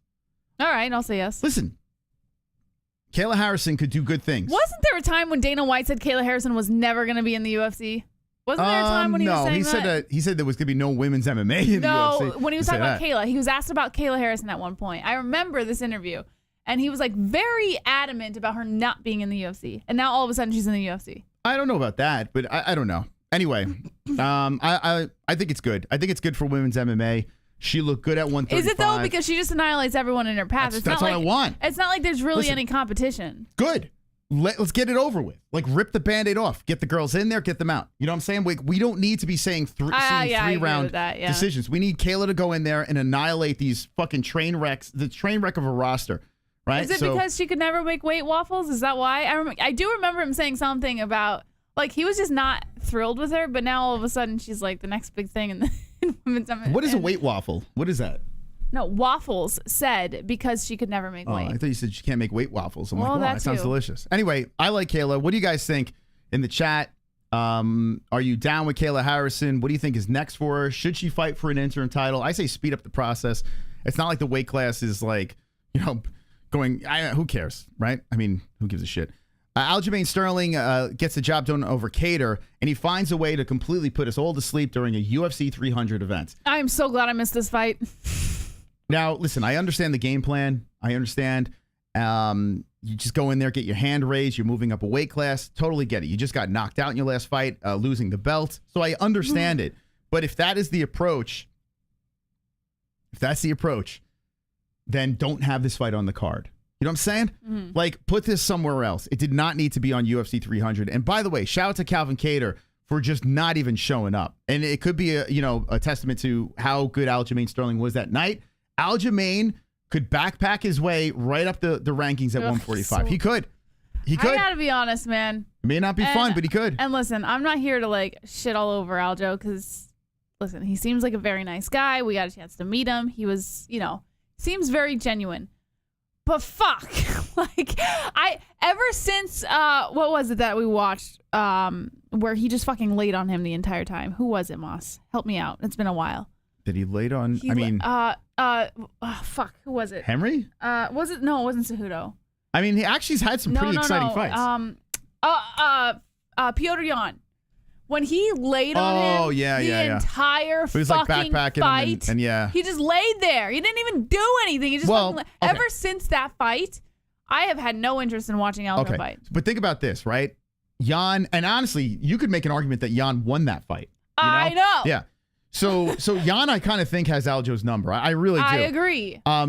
But with that being said, what do you got to do? You have to beat the guys that have your number, and that's what he did with Jan, right? So he just laid on him. He didn't beat him. What about this? Get the fuck out of here. What about this? What about when he strangled Corey Sandhagen? I can't believe you got me defending Aljo. Like, this is driving me nuts. Listen, like I said, I'm not here to shit on the guy, but I cannot watch him. I cannot watch. Well, listen, Aljo. the fight on 300 was he's not entertaining. Was in a the dumpster least. fire. It was an absolute dumpster fire. There's no fire at all with Aljo. But do you give him any? All right, let me ask you. You didn't see the fight though, right? I'm glad I didn't. All right, so just going in there knowing that he basically won a very boring decision, but dominated, unanimous decision, dominated a guy in Calvin Kattar. That's You a can solid dominate striker. every fight, but if you're not entertaining, nobody gives a flying fuck. But what about the fact that he moved up a weight class to beat a striker after he just got knocked out by a striker? Was it still a boring fight? Class? Yeah, it was boring. So then who gives a fuck? All right, so you're saying Khabib Nurmagomedov. If you can't show up and entertain your fans. Hold on a second, Jesse. Hold on a second. You cannot compare because Khabib. Hold on a second. When Khabib is laying on people and when Khabib is dominating on the ground, he's still active. He's still Has doing Khabib shit. ever? No, you're talking about title champion Khabib. I'm talking about the Khabib on the way up. There were some times where he just crotch sniffed.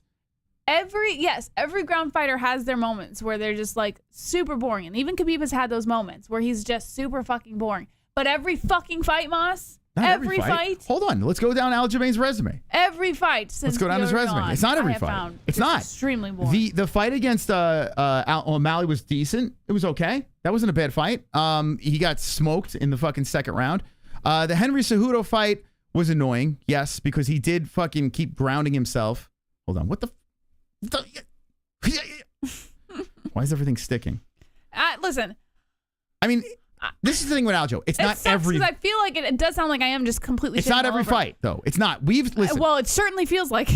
I'll tell you. I'll say this, and I can't believe I'm defending Aljo in this situation. But there are fighters that are way more boring. It just so happened on UFC 300 on Saturday, Aljo was one of the stinkers of the night. You know, when it comes to entertainment, right? But let's see. The O'Malley fight, entertaining for however long it lasted in the second round. The Henry Cejudo fight, not the best, not the worst. Aljo demolished Dillashaw, but he came in there with that injury. Regardless of the fact he dominated and finished him, right? The Peter Yan split decision, yes, I am with you on that. His game plan in there was boring as fuck to watch. I agree. The illegal knee fight, that was a banger. But the first round, the first round, remember Aljo blew his low, but he was going off on Peter. And then fucking progressed. Petr Yan was winning that fight. And when the illegal knee happened, but hold on. Do you remember the first round? Aljo capitalized on that shit because he knew he was losing the fight. Whoa. The first Petr Yan fight, do you remember that first round? Aljo was fucking him up. But Petr Yan was winning the fight overall. Overall, yes. I agree. And what I'm saying is when the illegal knee happened. But it was an exciting fight. And yes, it was an illegal knee. It did land. Okay, but it was an exciting fight. Moss, you've got to be kidding me. It was a better fight than that the second fight. Yes, the second first fight. Yes, the first fight was definitely better. 1,000%. Yeah. So but this is the point. Because Petr Yan has his number. The second fight, Aljo knew Petr Yan had his number, and so he decided to just fucking lay on him the entire time. But you're mixing the point here, right? You're missing the point. We're talking about him being boring. Yes. Okay? The Kattar fight, yes. The O'Malley fight, no. I'm going to say no. I was entertained with that fight, and he got knocked out. I don't even Maybe think that's why I was present entertained. For the Cejudo fight, I'll say yes. Okay? Then we go to Dillashaw. No. We go to the next one over here. We go to the Yan fight. Yes. It's like every other fight's boring, but still. So he's a boring fighter. But still, you have fights that are not. Are you ready for this? I'm not saying he doesn't have exciting moments. Israel Adesanya. What about Izzy? There are times where Izzy's the worst. Yes, every fighter has their. You're missing what I'm saying. So that's what I'm saying. Aljo is not the worst scenario. There are fighters. I never said he was the worst. I never said that. Okay. So, but by your logic, saying that Aljo every other fight is entertaining, you might as well say the same thing as some of your favorite every fighters. fight with Aljo was fucking boring, to be every honest. Fight. That's my opinion. When I cannot watch him. When he choked out Corey Sandhagen in the first round. I just can't watch him. I can't watch him. Because you think he smells. Be honest. Like onions. Okay, there we go. Now we've got it. There you go. There are certain fighters, and this is, and like all joking aside, there are certain fighters you just don't like. Right? Well, no, I don't. I think he's a good person. It's not that I don't like him. I just don't like watching him fight. And there are times I don't like it either. I'm with you. I am with you. And I agree. He does have exciting moments, so I'm not gonna take that away from him. I'm not gonna rob him of that because obviously he works very hard to do that. But I'm just saying, it's just not one of the fighters that I get excited to see. Yeah. Now listen, guys. Let me just say this. I am not an Aljo fan. In fact, in our chat, we have Aljo crying as an emoji, right? So I'm not, listen, we've met him. He's a very nice guy. He's been on the show twice. Okay. But I will say this, just as a fan of the sport, do I rush to an Aljo fight? No. I root for him. He's a low MMA guy. But I actually was rooting for Cater a little bit because I picked Cater. Regardless, I do respect him as a fighter. I'm hit or miss with the guy. I'm like kind of with Aljo. That's what I'd say. Jesse's not into him. Now, fighter I'm not on board with is Garbrandt. I am out, man. You told me Gamrot's on the card. I'm like, fuck, man. I got things to do, Yeah. But anyway, Aljo stunk it up. I mean, he did great. He dominated. He funked it up, Moss. Yeah, he did funk it up. Anyway, let's move on from that. Okay. Let's see what else we got here. I'm trying to get through this shit. Okay, we move on from fun. We spent way too much time on Aljo. I just wanted to make sure. Okay, so Cody. Okay. Oh, I was here for this one. Finally, the ones that I was here for. What'd you think of the fight? I don't know, because you were giving me hell the whole time. I was so focused on the fact that you were giving me hell for saying Bo Nickel is gonna win. No, that's not what happened. But all right, go ahead. Yeah, it is. Yes, it is. Stop it. You remember very differently. You were saying. Let's talk about the fight, not about me. About the fight. Went how I had thought it was gonna go, but I don't want you to be like, oh, you're all up Bo Nickel's ass. But everyone thought he was gonna win. I thought he was gonna win, and I was calling it during the actual when it was going on. I was saying, oh well, that's kind of what I expected. Okay. So I don't really have much more opinion than that. It was just kind of how I expected it to be. And I see someone in the chat saying that Bo, Life and Logic, Bo almost as boring as Aljo. Now listen, we still got to see some real talent. I would disagree. I mean that fight was a little more entertaining. I gotta say, the Bo Nickel Cody Brundage fight was a little more entertaining than watching an Aljo fight, in my opinion. Well, I think as the what's it called? The talent level gets higher and he moves up the rankings, I think we're gonna learn a lot with Bo Nickel. But I thought we learned a lot in this fight. You hated Bo him. is beatable. I don't hate Bo Nickel. Yeah. I just don't root for him. Like I just don't. I mean, it's not like I hate the guy. You said you couldn't stand the guy. I think the guy's got. I don't know. He's fucking annoying. Like I don't know. He's just annoying. I think he's just a smug, annoying dude. I don't know. So Bo Nickel for you is what Bryce Mitchell. But if he's no, well, I don't fucking know. I don't know what to think about Bo. Why do we have an opinion on Bo Nickel? He has how many fights? Apparently, what, 3? He's a big hype, Moss. Yeah, but he has fought nobody. So it's like I have zero opinion on this guy. Maybe it's just how he markets himself. He looks like a goddamn polar bear. No, he does. He looks like I don't know. He should be in a Get fish him on or the something. show and ask him why you don't like him. He's annoying when he's interviewed. He's another humper. And the allure is he's an American humper, so we should like him, right? But he's at the end of the day, he's a fucking crotch sniffer. It's another fucking crotch sniffer. Like, I don't know. I'm cool with grappling. I'm cool with it. I didn't think you had an issue with it. But I still need more to it, right? If you are a strong... Activity. Like, for instance, Hamzat, here, Bo Nickel's here. I'm all over Ratlip. Smesh Train. Where is Ratlip anyway? He's fighting, what's his face? Whitaker. When is that? That's coming up, Saudi Arabia. It's on ABC. When's the last time you fought? I'm Hamzat, and here's Bo. Listen, I got an American flag over here. I should be Team Bo, right? I need to see more. I don't know. Hamzat, he came into the UFC. I didn't need to see much at all. I was like, this guy's fun. Super chat. KJ. Kayla is a handsome woman, yet not sure why such the long face. Come on, KJ. Correct. Come on. So listen, what are we going to say with Bo? Right? I mean, we still need to see more. Yeah. He wound up getting the finish. He wasn't happy with his performance, which I do respect that he wasn't happy. But when you're having problems with Cody Brundage, you may be a tad overhyped. So I don't know. Anyway, we move on. Woo, my boy. We move on to Charlie Olives versus Sarukian, and there was a lot of criticism in this, and this is the interesting thing: a split decision. Yeah. So okay, can I give my opinion real quick? Okay. I'm probably with the majority that Charles Oliveira did not win that fight. When I went to decision, I think we were all pretty much on the same boat that Sarukian had taken it away. So when I heard split decision, I was like, was Adelaide Bird in the? No, actually she was, night? But she did. I'm almost positive she picked Sarukian. Oh, did she? Yeah. Yeah, I couldn't understand. I mean, I was hoping when I heard split, When they were announcing it, I was like, oh, please say Charles. Please say Charles. Just to hear one of my favorite fighters' name announced, to be honest. But I knew for a fact. So that one threw me off a little bit. I have no clue why that went split. It should have been unanimous Sarukian, but whatever. I mean, Sarukian still won at the end of the day, so. This is a very good fight. And I'm so glad I switched my pick at the last second to Sarukian. I was on the Charlie train the whole way, and I wanted Oliveira to win. He did not look good. But Sarukian's the real deal. It feels like the life has been taken out of Oliveira. It feels like the life has just been sucked out of him. All right, I'm going to say it. Oliveira, I mean... It's not old Charlie Olives that we're used to. Listen, the guy is still not ancient. This guy's still got a lot. He's still got a lot left in the tank. But if you got Daddy Islam there, and now Daddy Sarukian, he's not getting past those two. I don't know. It just felt like Oliveira used to be so much like keep him away from the Russians. Fire, you know?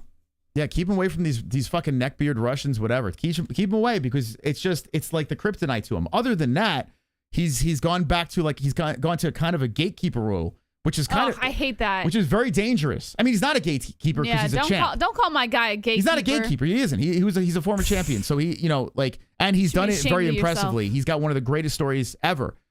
But right now, you have to get through Charlie Olives to get to that title, and that's fucking scary. When you're climbing the rankings, that is scary, man. I'll always support Charlie Olives, no matter what, win or loss. I've always got his back. I don't think you'll ever see me sway from picking Olives in a fight. Yeah, listen, like I said, I'm very happy that I changed my pick, and it was all because of a ceremonial weigh-in, which I should have done the same with Jamal Hill.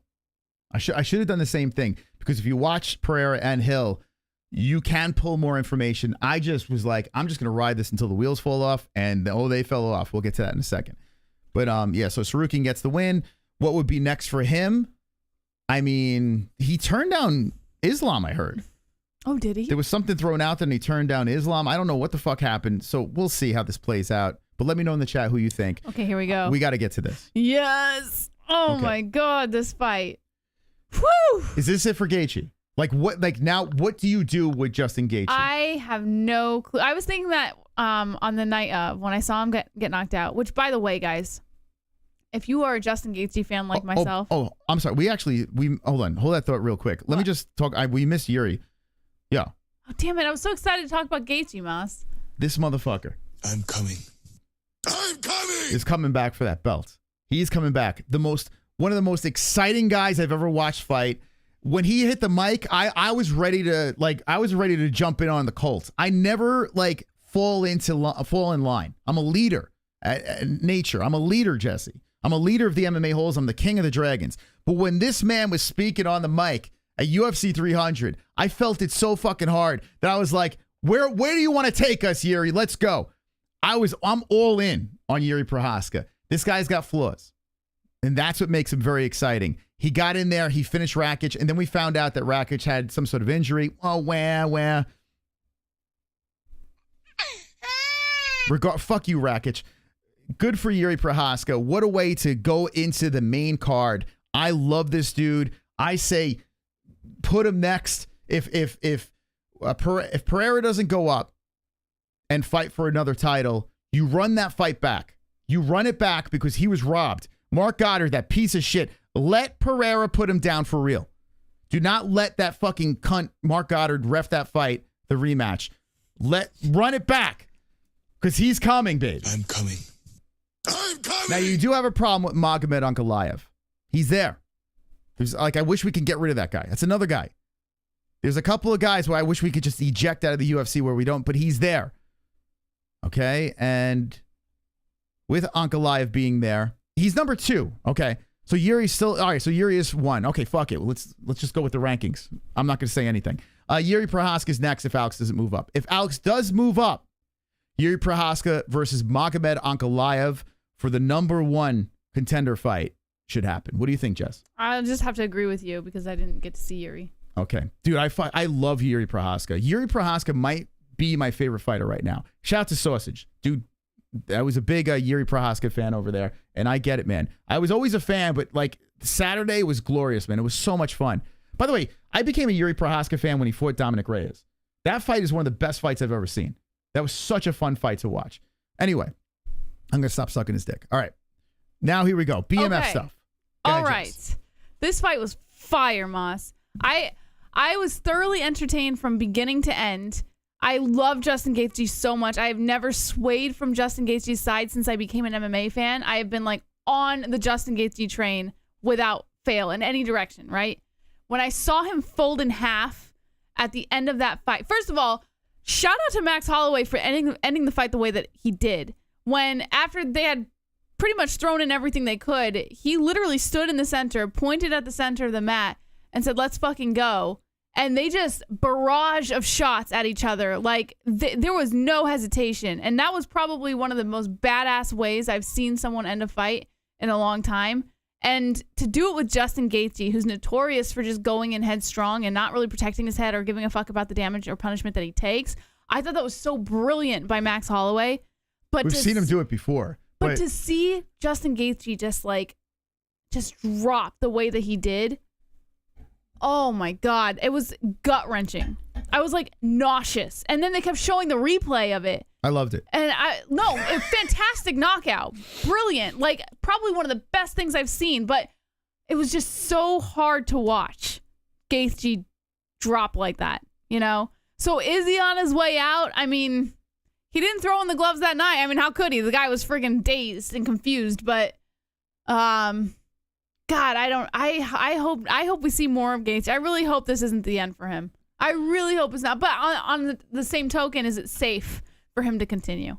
You know, because he's, like Moss said on the night of, his style of fighting has changed tremendously since early Gaethje. You know? Think about this. He just finished Poirier with the head kick, and he redeemed himself against DP. Gets the BMF belt, which that means nothing. He's sitting at number 3 after he loses to Max Holloway.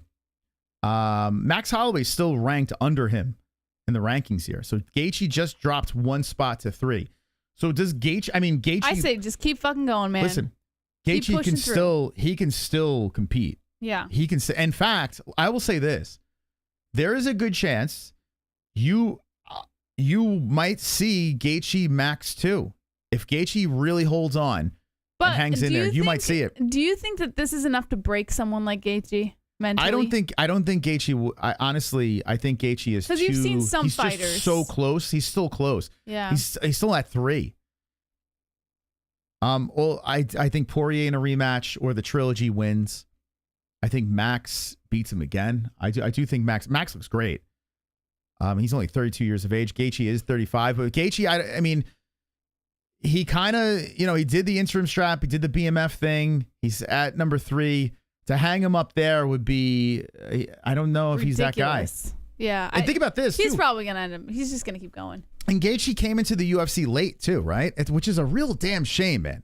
Gaethje should have been in the UFC a lot earlier, and it took a little bit longer for him to get there. It's a shame. I wish he came in even younger into the UFC. I mean, who knows? I'll have to agree with Sonosi in the chat. He said it was the nose. The nose played a massive part in that fight. If he had never broken his nose in the beginning, what was the first round, right, that it happened? Yeah.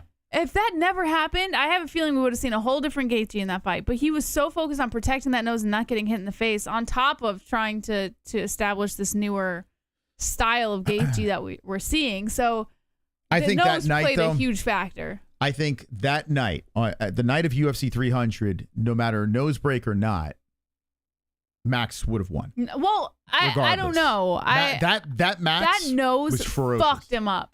Yeah, I agree, but Max caused that. It's not like he slipped on a fucking crack. No, I understand, but I'm saying had it not happened, I would have to agree that had it not happened, I think Gaethje would have had a better chance. Well, Max caused it. I mean, there's nothing we to know do. that. It's like saying Conor's leg snap. If Conor's leg didn't snap in half, Conor would have had a chance. Well, he would have. He would have. I mean, it's facts. I think that night, even though I did pick Gaethje, I think that night, I think his hand was getting raised. There was nothing stopping Max that night. And what a moment, man. Yeah. The knockdown moving into, let me see if I can pull this up here. We're going to be quick on the co-main, talk about the main, open up the phone lines. Come on, guys. We're going to get this. We're going to get to you guys. It feels so good to be back, Moss. Let's see. It shows just how amazing Volk was in that third fight, basically 50-45 Max. Did you see Volk's video that he released? No, who? Oh Max? my God, Volk is putting out some funny ass videos. Of course he is. I mean, he'd be stupid not to capitalize on this. Okay, here's the final flurry. We just got to be careful with this. So, okay, couple things with this. Any other fighter wouldn't have gotten knocked out there. Any other fighter wouldn't have gotten knocked out there. And the reason why I say that is because Gaethje is so fucking crazy. No matter how hurt he is, if someone invites him to dance, even if they were going 10 rounds, if someone says, come right over here, Gaethje, his fucking head could be hanging off his neck. He doesn't give a shit. If he can get his ass over there, he's going to sling and he's going to trade. And Max did this to the Korean Zombie.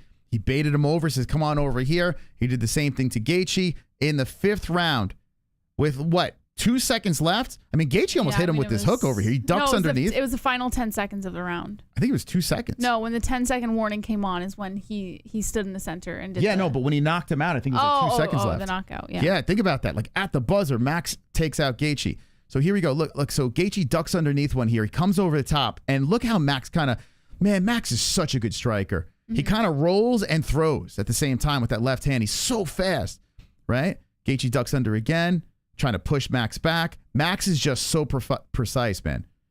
Boom. Ducks underneath. Gaethje comes over the top to just brawl in, and there it is. Boom, right down to the ground, right in front of Mark Goddard. There's nothing you can do there, Mark.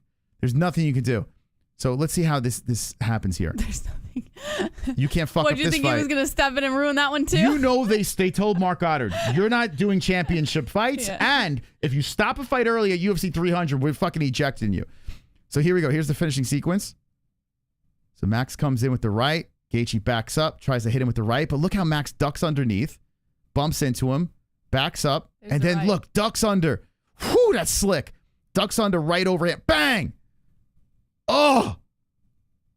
Gaethje absorbs it. There he goes. Bink. Oh, Let's watch this close. I hate that. Oh, dude. I am getting chills watching this again. I am getting chills watching this again. Now, if you're a big Justin Gaethje fan, like I understand why you don't want to see something like this, but look how beautiful this is. This is organized chaos right here. Max Holloway is in the Matrix. I think that's the perfect phrase for it, is organized chaos. Look at this. Here's the shot that comes in. Look at this. Watch this. Boom. Now, granted, Justin Gaethje's nose was, I mean, it was broken. There's something, that nose was inside out. Yeah, it was destroyed. And Max hits him right up. Bang. And it just shut the lights off. Incredible. Absolutely incredible. Ugh. And Max's celebration right afterwards. Oh, it's so euphoric. Seriously, this is something that we will tell our grandkids about. This is something that we will be talking about forever. And going back and watching Max Holloway, someone said, look at Max Holloway at 16. There's a video on YouTube that we watched on our second channel, Gummy Gang. Go subscribe. Talking about his parents that were junkies, and fast forwarding to now he's 32 years of age. He's been a champion before. He moves up a weight class. He wins this BMF belt in dramatic fashion. I mean, it's just a beautiful story, man. Max is the best. I don't know anyone that doesn't like Max. But as for Gaethje, listen, he's still number 3. Poor Gaethje. Greatest KO I've ever seen in MMA and boxing. I will say this. I'm still going to say it. When Conor McGregor starts Jose Aldo in 13 seconds, dude, that was, I don't know, man. Aldo was the boogeyman, and Conor went in there and slept him in 13 seconds. Like, to me, there's not going to be anything crazier than that. Like, that was nuts. Because I remember a lot of people were doubting Conor. A lot of people were like, yo, Jose's going to fucking kill him. You know? And that was for a title, too. This is for the BMF belts. But let me just say this. I am not discrediting this knockout. This is one of the greatest moments. Not just knockouts. One of the greatest moments in UFC history. One of. And this recency bias, too. Like, we're all going to say this is the greatest. We just watch an event. That's the greatest event. That's just how we work. That's how we're wired. Okay, this was a decision. Skip. And dude, Whaley was getting booed. I was not looking forward to talking about that one. Listen, let me just say this. Shout out to Jan. Shout out to Jan, man, because Jan was getting murked and then came back. And she made it a fight. She made it competitive. But fuck that fight. All right. Jamal Hill goes in there.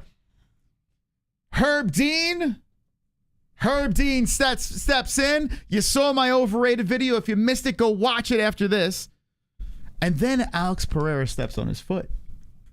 Yeah. He steps on his foot and clips him with the left. Listen, let me say this. Alex Pereira is not just a star. He's a superstar. Like this guy, from his walkout to his social media to like how even how he fights, he's so fucking stiff, right? He looks like he literally fights like a rock'em sock'em robot. Everything about Alex Pereira is fantastic. Yeah. And no one doesn't like him. No one. Yeah. Even if you think that because I made an overrated video, I don't like Pereira, I promise you, I am a massive fan of this guy. This guy winning is a fantastic thing for this sport. Does anyone in the chat not like Alex Pereira? Be honest. I can't see any of you motherfuckers not liking this guy. Even Jessie, who's a big Adesanya Who's fan. supposed to dislike him. She likes him. And he's smashing Pollyanna Vieira, whatever her name is, right? The girl that Colby Covington's sloppy seconds, right? Does anyone in this chat not like Alex Pereira? And listen, I bet on Jamal Hill. I wanted Hill to win so I can get the bet, but as a fan, this is the guy we want to win, right? I love him after KOing Izzy. When he was brought into the UFC, all of us, well, that's the reason. Izzy haters, Izzy haters, were saying, please, well, it's the do the reason Lord's he was work. brought into the UFC in the first place was because of Izzy. And then it just kind of domino effect. He just like started to reign all these fans, and it's like he wasn't even trying. Okay, here we go. Okay, so Freedom Guys, I'm meh on Pereira. Okay, fair. Let's see. His fans are cucks. Dude, I'm telling all right, I'll say this, not just Pereira fans. Any hardcore fan of one fighter in the UFC that goes into comment section and starts crying, you guys are fucking weird. Please do it. Don't listen, I'm all for it. Boost us into the algorithm. Thank you. But what the fuck is wrong with you guys? I was cooking dinner downstairs, and weirdos, man. Moss comes in with his phone in his hand, and he goes, "You will not believe what people are saying who love Alex Pereira." And I'm like, I fucking like Pereira. I'm like, what are you talking about? He goes, "They're obsessed with him." Dude, you guys are fucking odd. And without you, we wouldn't be getting fucking videos that hit or live streams with all you guys in here. You know, if you're crying about a specific fighter, it evens out, you know, the unbiased or the people that are floating in the middle. So without the fanatics, there wouldn't be good content out there. So keep doing what you're doing. But as a person that creates content, and as I watch you guys and see how you are watching things with like these horse blinders on and not taking all the information in, you're gobbling up the bait and let me pull you out of the fucking water. And you're just hanging on my bait as I'm just fucking reeling you in, and you're just...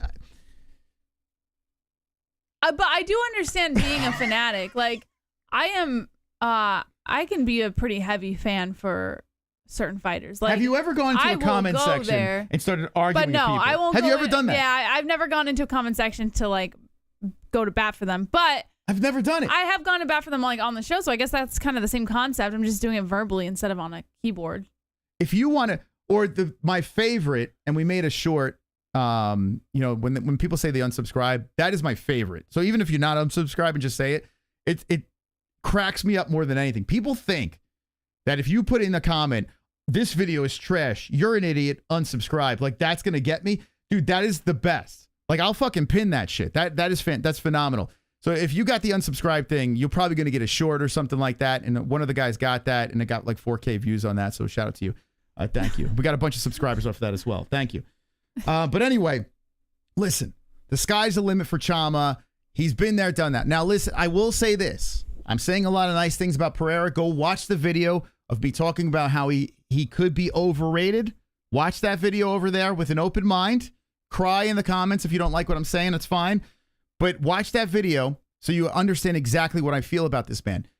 Eventually, it's going to happen. Eventually, I mean, it did happen. Izzy starched him. I mean, it did happen already. This guy's not a fucking unicorn. You know, he's been flatlined.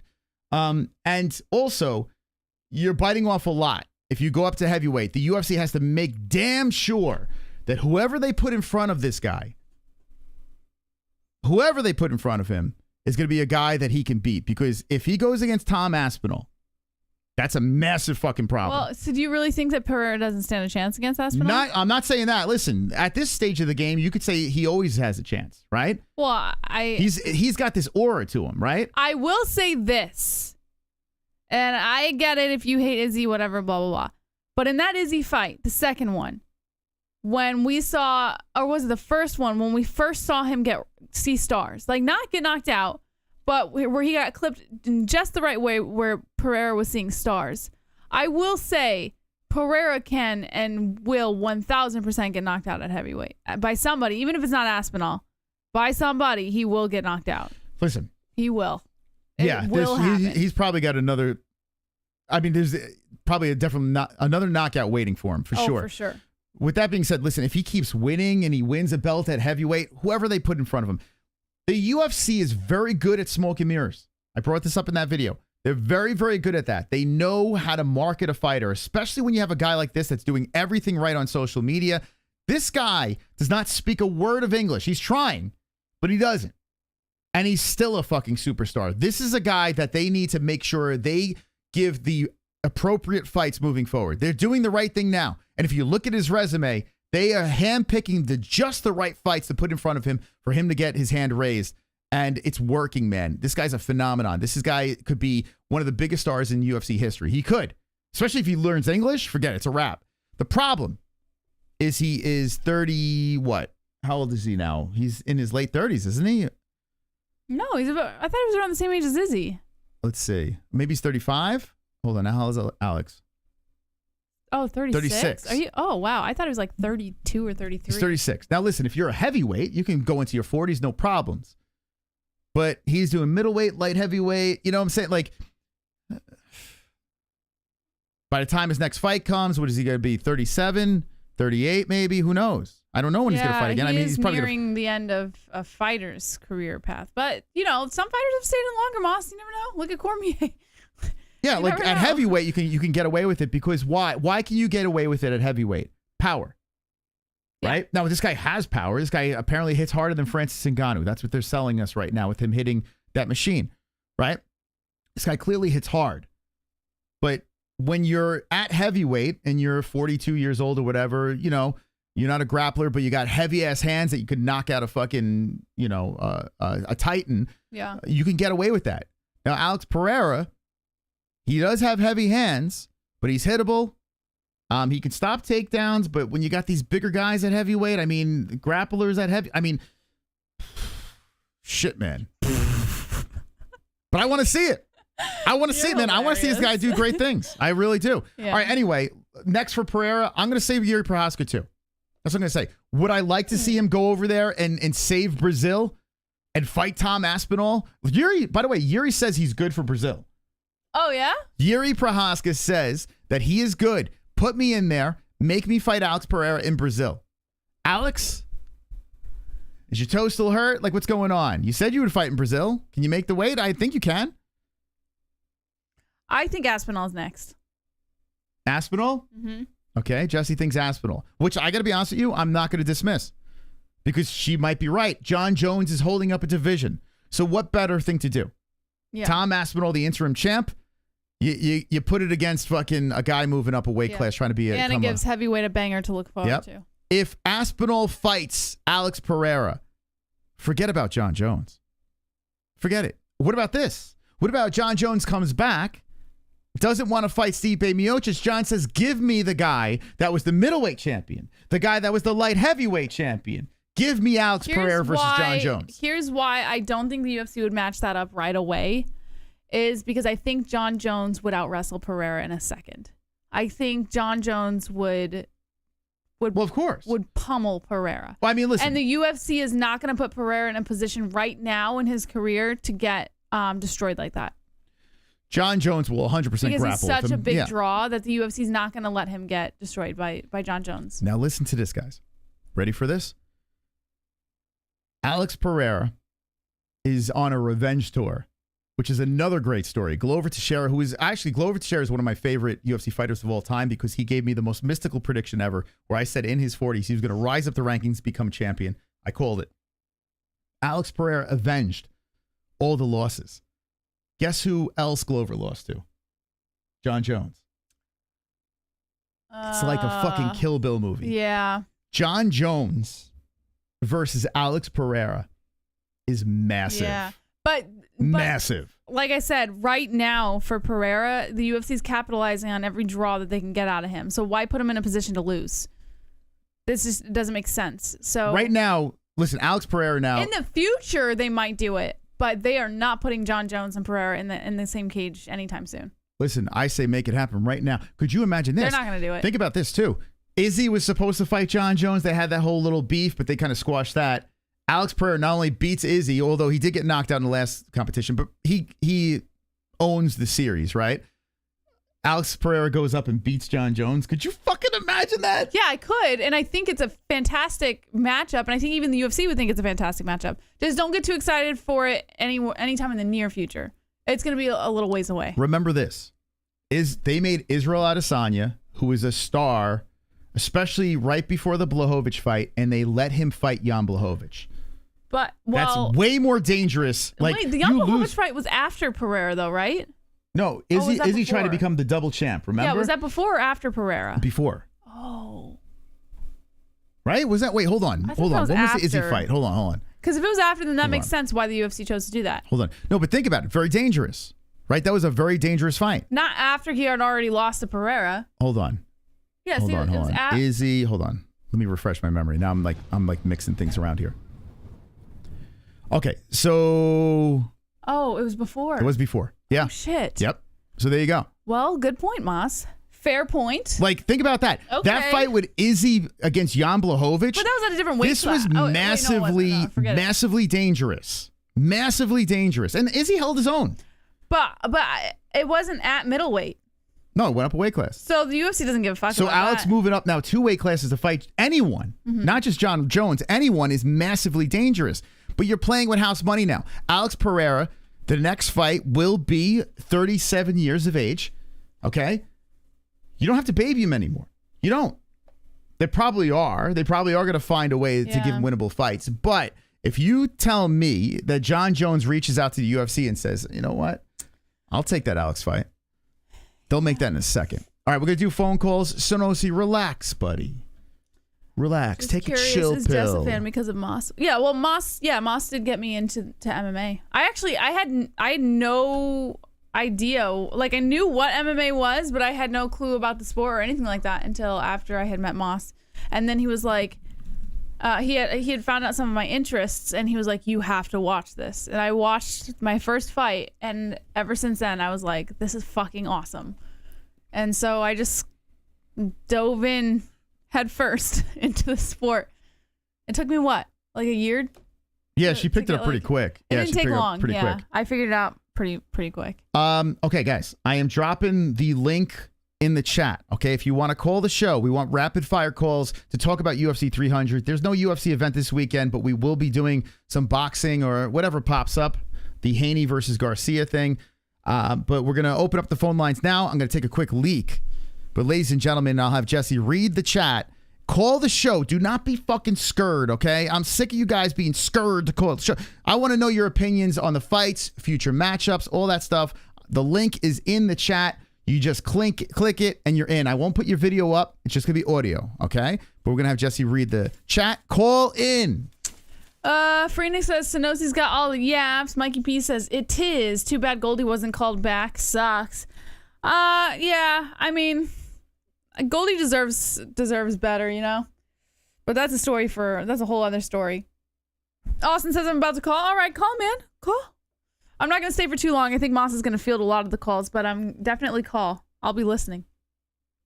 Stipe going to kill Jones, and they both going to retire. Can we just talk about Stipe for a minute? Clear kills. Like, what are we doing with Stipe, guys? Like, am I the only one who, keeps saying that Stipe, like, what? Just go be a firefighter. Go enjoy your family. Like, well, come on, man. I think it's a brilliant move by Dana White. Interim title on the same night Jon was meant to defend his heavyweight title. This interim title narrative is what will bring Jones back for another beyond Stipe. My wife talks more MMA with people than I do. Oh, that's awesome. That's really cool. And I introduced her. That's really cool, dude. I love hearing stories like that, especially because, like, Women can get into any sport they want on their own, but a lot of times you find generally it's a guy that ended up getting them interested in it. And then when they dive in, it's almost like sometimes the women can get way further invested than the guy. It's really awesome to hear those stories. So that's pretty cool. Okay, guys, we're going to open up the phone lines Shout here. out to your wife, man. That's badass. We're going to try to take some quick calls. Call in the MMA-Holes. We're going to talk about UFC 300. Was it the greatest card of all time? What is next? So many things to talk about. We're deep on a Wednesday night. If you could hit the like button. If you haven't hit the like button, everyone spam the like. Share the video out with your friends as well. So, we can grow the community. And if you watch it on the replay, comments in the comments section. Okay, here we go. Let's see what we got over here. Okay, Sonosi. What's up, Sonosi? What? You there? Hello. Hey, what's up, Sonosi? It just bounced. Was that the real Sonosi? Probably not. Oh, maybe it was a fake Sonosi. Yeah. That might have been. I don't know. No, it's the Conqueror of Vegas. I think that was him. No, I think that was a fake. Who is this For over sure. here? It didn't even sound like the it. computer's too far. Who is this? That's Sexy Mike H. Sexy Mike H. Welcome to the stream. Hello. How you doing, Mike? Is this on our end? Oh, shit. Mike, you there? It says device is not connected. The fuck? His device is All not right, hang connected. on. Sonosi, you there? Yes, I'm finally here. Okay, what's up, Sonosi? How's it going? Wonderful, wonderful. All right. Wonderful, wonderful. What we got here?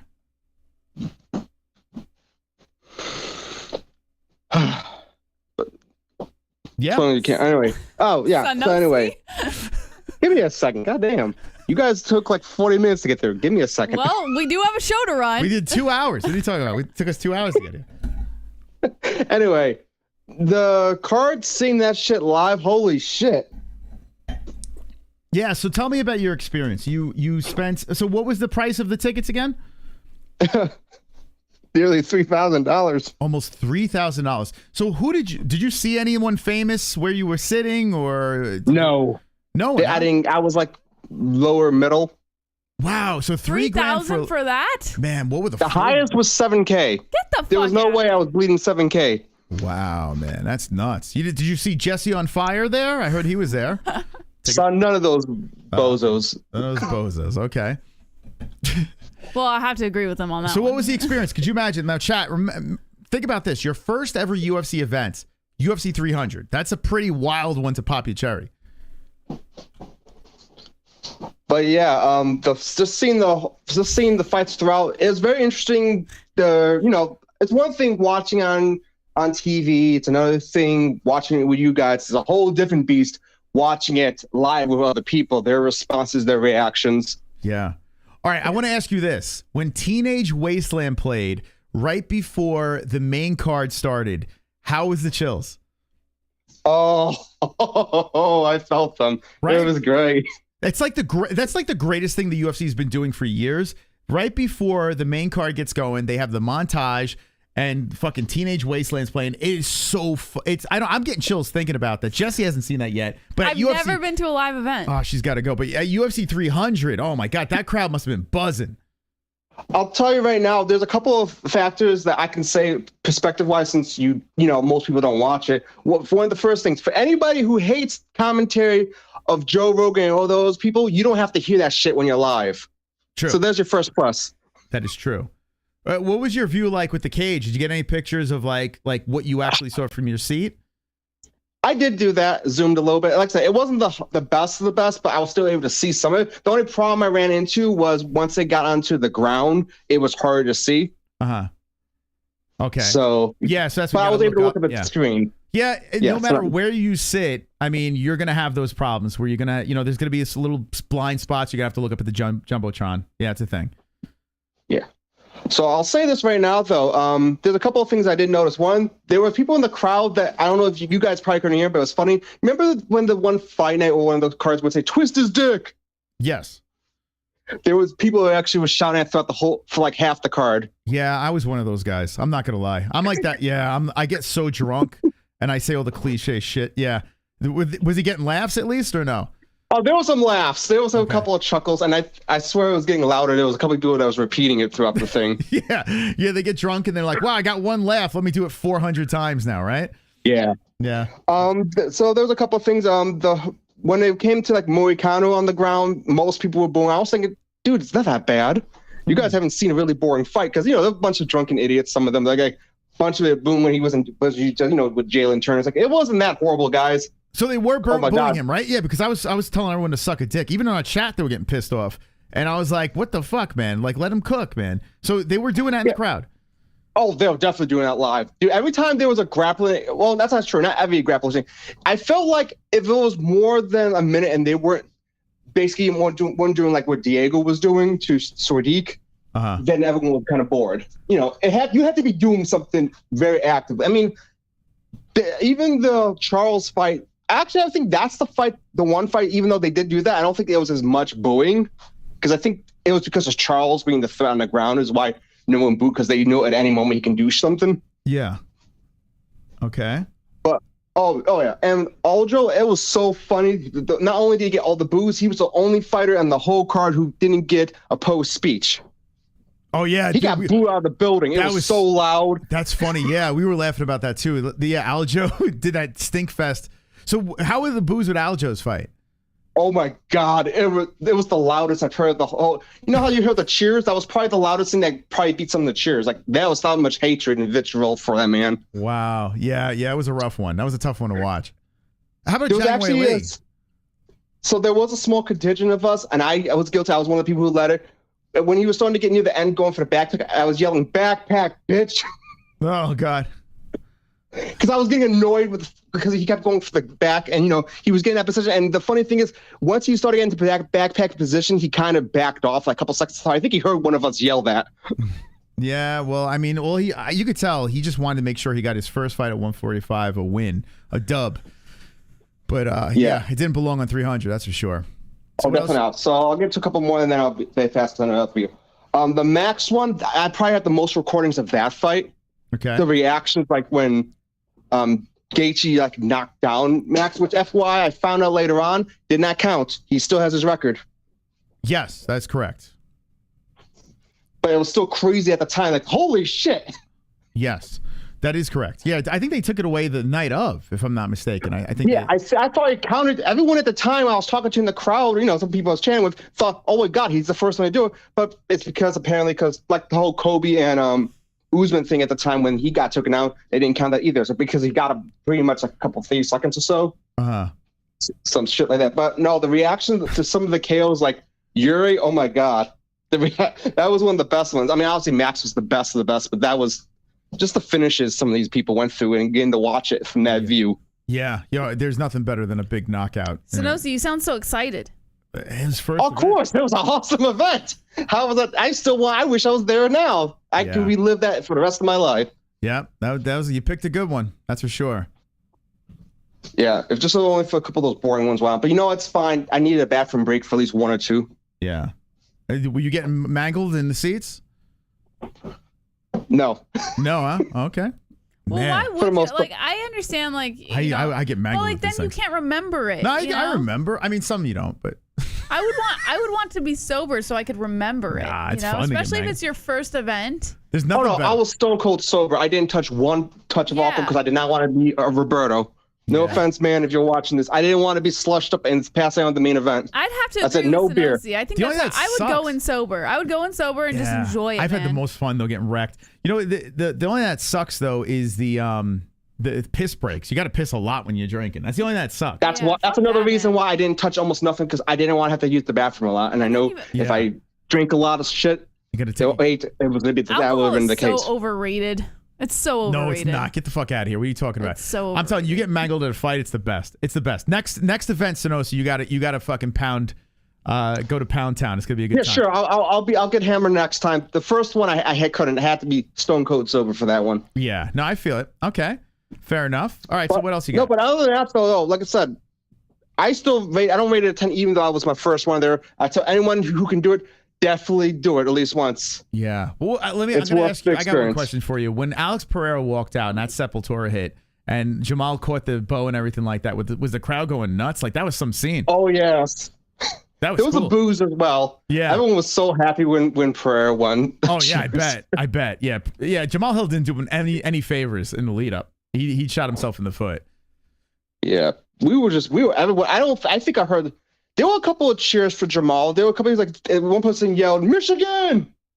Oh, okay. Yeah. So there were a couple of Jamal Hill fans. Okay. And he's the American too, which is funny. That was USA. But the thing I will say, the most shocking of all the things was finding out how many people who came from Sarukian's country. There were a lot of his flags out there. Yeah. They probably surrounded half the arena, even more than Brazil, and they're usually a hardcore fan base. So Sarukian has something going on for him. So Sarukian and Makhachev, they throw down for the belt. That's probably going to be a pretty big event if they line up. I think they're going to do that one in probably Abu Dhabi. They keep doing these fucking events at Abu Dhabi, probably there or somewhere in Europe. Well, they got Jersey coming up with Islam. So anyway, all right. When did you find out about the Conor information? When did you find out about that? Did you stick around? Like, did you listen to the post-fight press conference? What'd you do? I watched on my phone heading back. I could have went to the after party, but unfortunately I had to get on my plane at 3 a.m. Okay. So I didn't have much time to enjoy. Otherwise, there was Ludacris at a fucking after party club. That killed me a little bit inside, but I had to be responsible and get back. All right, fair enough. All right, we got a bunch of people on hold. Anything else? Yeah, I know. Sorry. You wanted my experience with the thing, Vlad, so I just wanted to give you guys that. Okay, very good. Thank you, Sonosi. That's Sonosi. Get Joe Mama. Joe Mama? Yeah. Okay, Jess is going to pick the people that come in here. Joe Mama. What up, Joe Mama? Welcome to the Holes, baby. You're muted, Joe Mama. You got to unmute. Unmute. There you go. My bad. There you go. What's up, man? Nothing. I was just gonna say that I had won like $170 on that card. Woo! Oh, shit. Let's go. Congrats. Who were the big winners?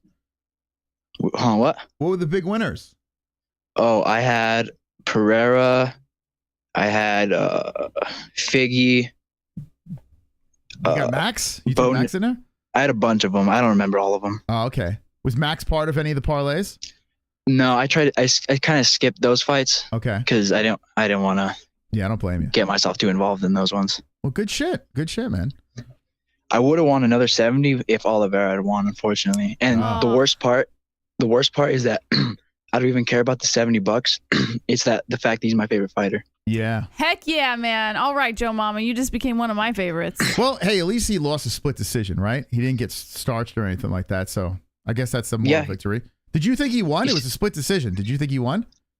I thought it could have went either way, but I think Oliveira did more on his back than Sarukian did on the top. Okay. Alrighty. But I think maybe Sarukian probably. Okay. But I don't know. Very good. I think his next fight could probably be Conor, maybe even Gaethje. With Holloway?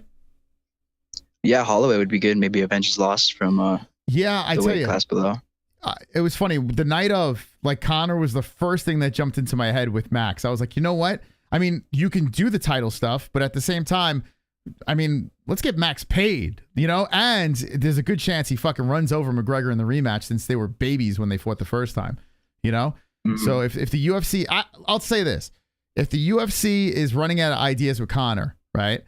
And the title is completely out the window, there's always a dumbass BMF belt fight. And if Max is still holding on to that belt or whatever, I mean, it's on the table for sure. Yeah, I think a Max fight, maybe if he wins against Chandler and Oliveira fight, that'd be good. Yeah, it's probably something that they're thinking about. Because I think he was gonna call Oliveira out if he won against Poirier, because he had the Brazilian mouthpiece, I think. Mm-hmm. Interesting. Very interesting. All right, what else you got, Joe Mama? That's it. Okay, fair enough. Good talking to you. There he is, Joe Mama. Have a good one. You too, man. All right, who's next, Jesse? J-Dub. J-Dub. J-Dub. J-Dub. Okay, listen, if you're in the waiting room, waiting room, just hang in there. We'll get to you. Don't get discouraged. J-Dub. J-Dub, welcome to the show. The MMA-Holes live, baby. You're muted, J-Dub. Unmute. Bum, ba-da-bum. He was in the waiting room for a little bit. So yeah, you got to hit that microphone button. All right, J-Dub, we're going once. We're going twice. Oh, poor J-Dub. J-Dub fell asleep. Well, here you go. Oh, J-Dub? Okay. Fuck was that? Some romantic music playing? What the fuck? Oh, he's having sexy time. Kevin from Chicago or Chirac. How you doing, Kevin? What's up, brother? You see I won that poker tournament? Yes, very nice job. What did you wind up winning there? I won 1,687. Whoa! I bought in once for 21, got knocked out. I bought in again for another 21. So it's like 1640 profit. Oh, so you can buy back into those? Not bad. It was your juju. You gave me the good vibes, the good wish juju. So I got to thank you for that. Anytime. Let's get right down to it. When it comes to your Jamal Hill take, there's a lot of things we could be upset with when it comes to the refs. The cage grabs, eye pokes, punches. There's so many things. But that scenario, to get illegally kicked, to wave it off, that's what you're going to be upset about? It wasn't illegal. I debunked that. Take. The video. You could watch the video. Chael agrees and Daniel Cormier agrees. Well, of course, Daniel Cormier agrees.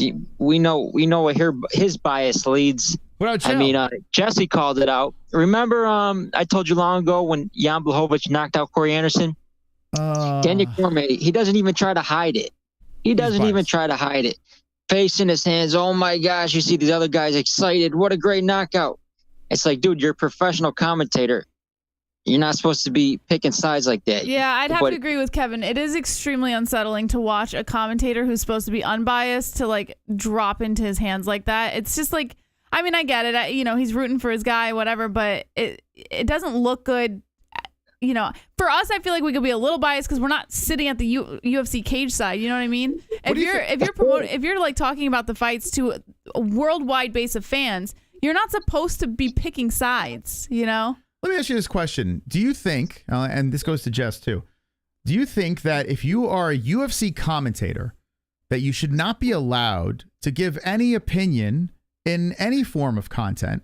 If you shouldn't. It should be a conflict of interest because you are showing bias in your content, and then you're supposed to be professional. Right. You're kind of contradicting everything. No, I think on their own personal platforms, it's fine, because everybody has an opinion, and it's unrealistic to think that they don't. But what if you say something? I'm saying if they're sitting next to the UFC cage and they are working for the UFC, their job is to give an unbiased commentary as to what is happening in the fight. But what if you're saying something on your YouTube channel? And then let me tell you right now, giving predictions, giving analysis, that's perfectly fine. Yeah. Right. But we're talking about the reaction. Right. It's finished. The bout is over. It's finished.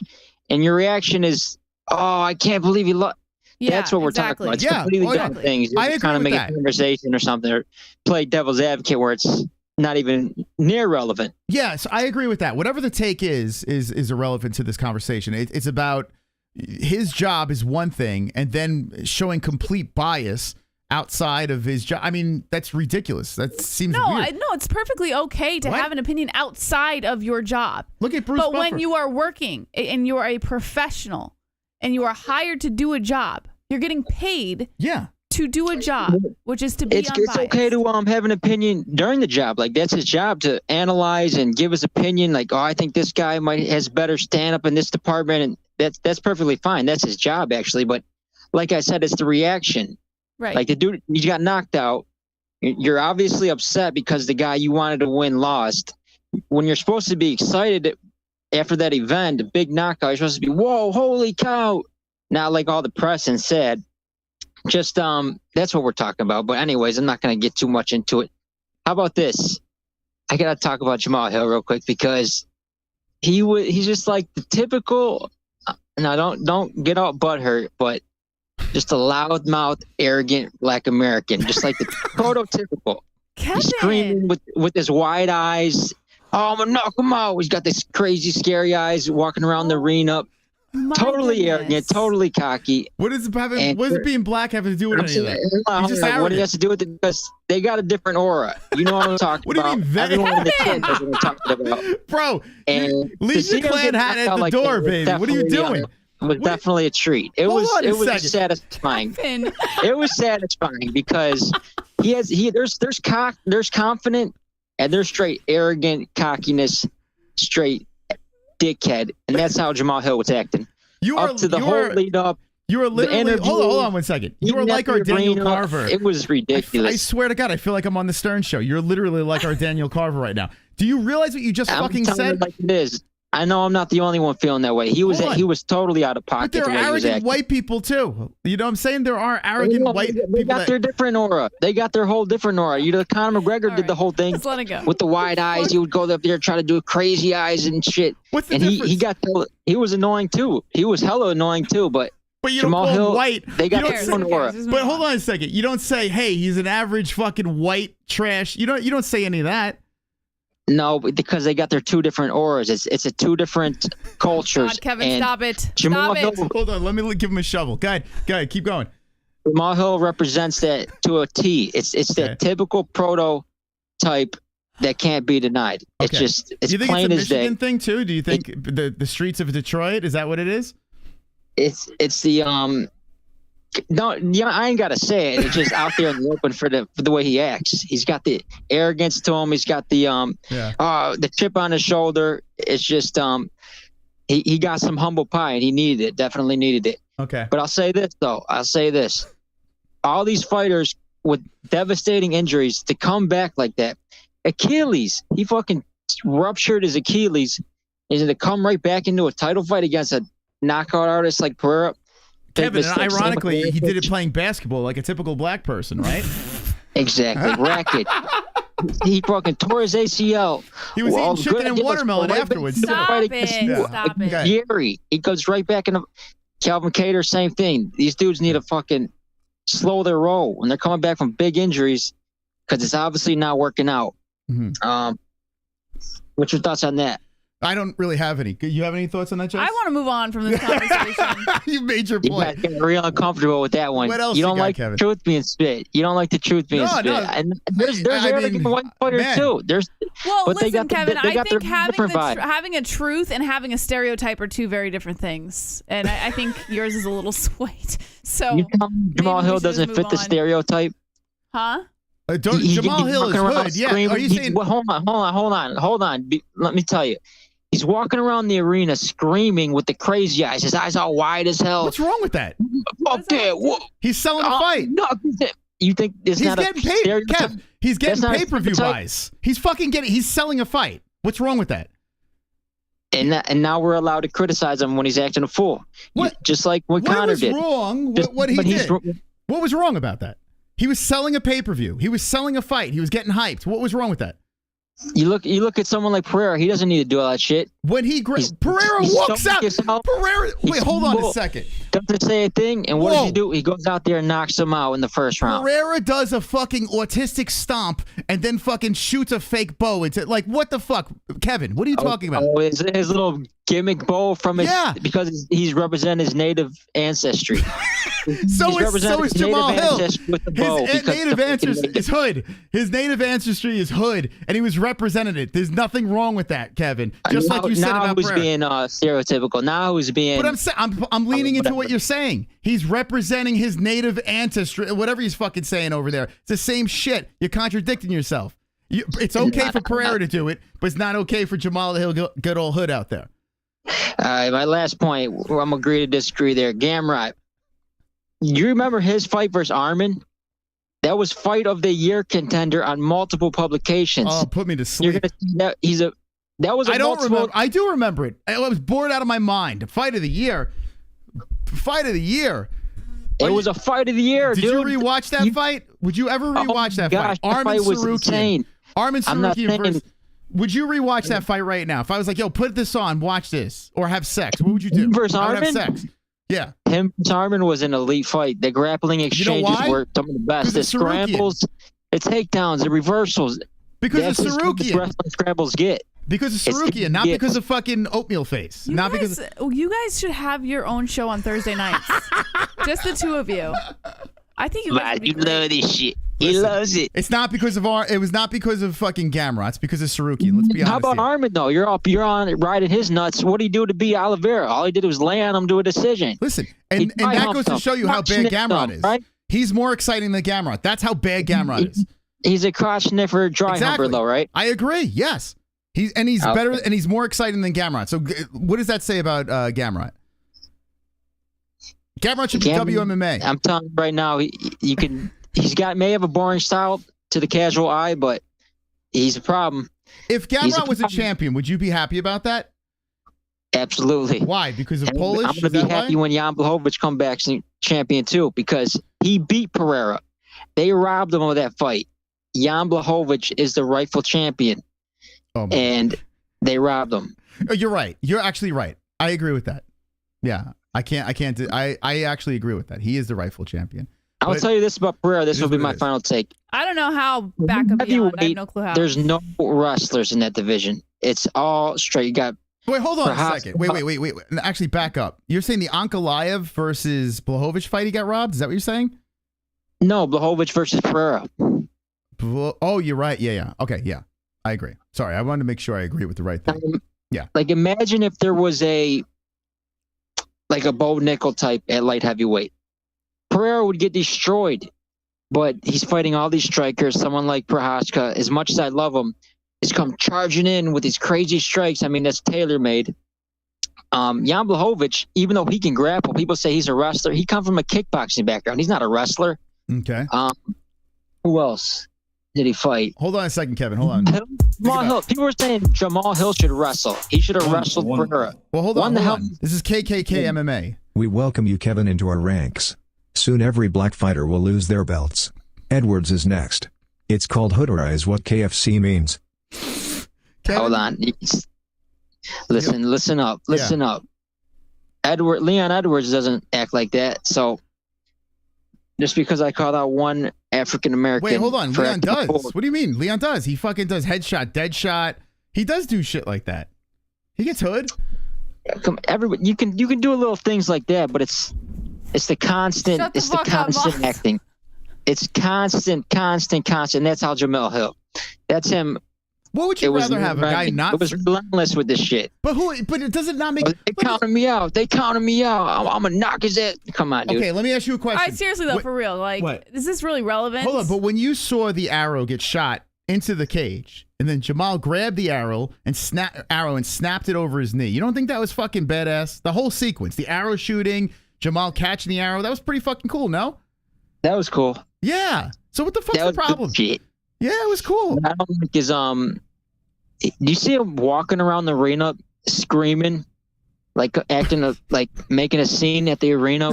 I'm the I don't know what he's selling, but he's just acting a scene, making a fool of himself in the arena in public. Like, dude, relax, calm down. Oh, it looks like my son's waking up. I'm gonna.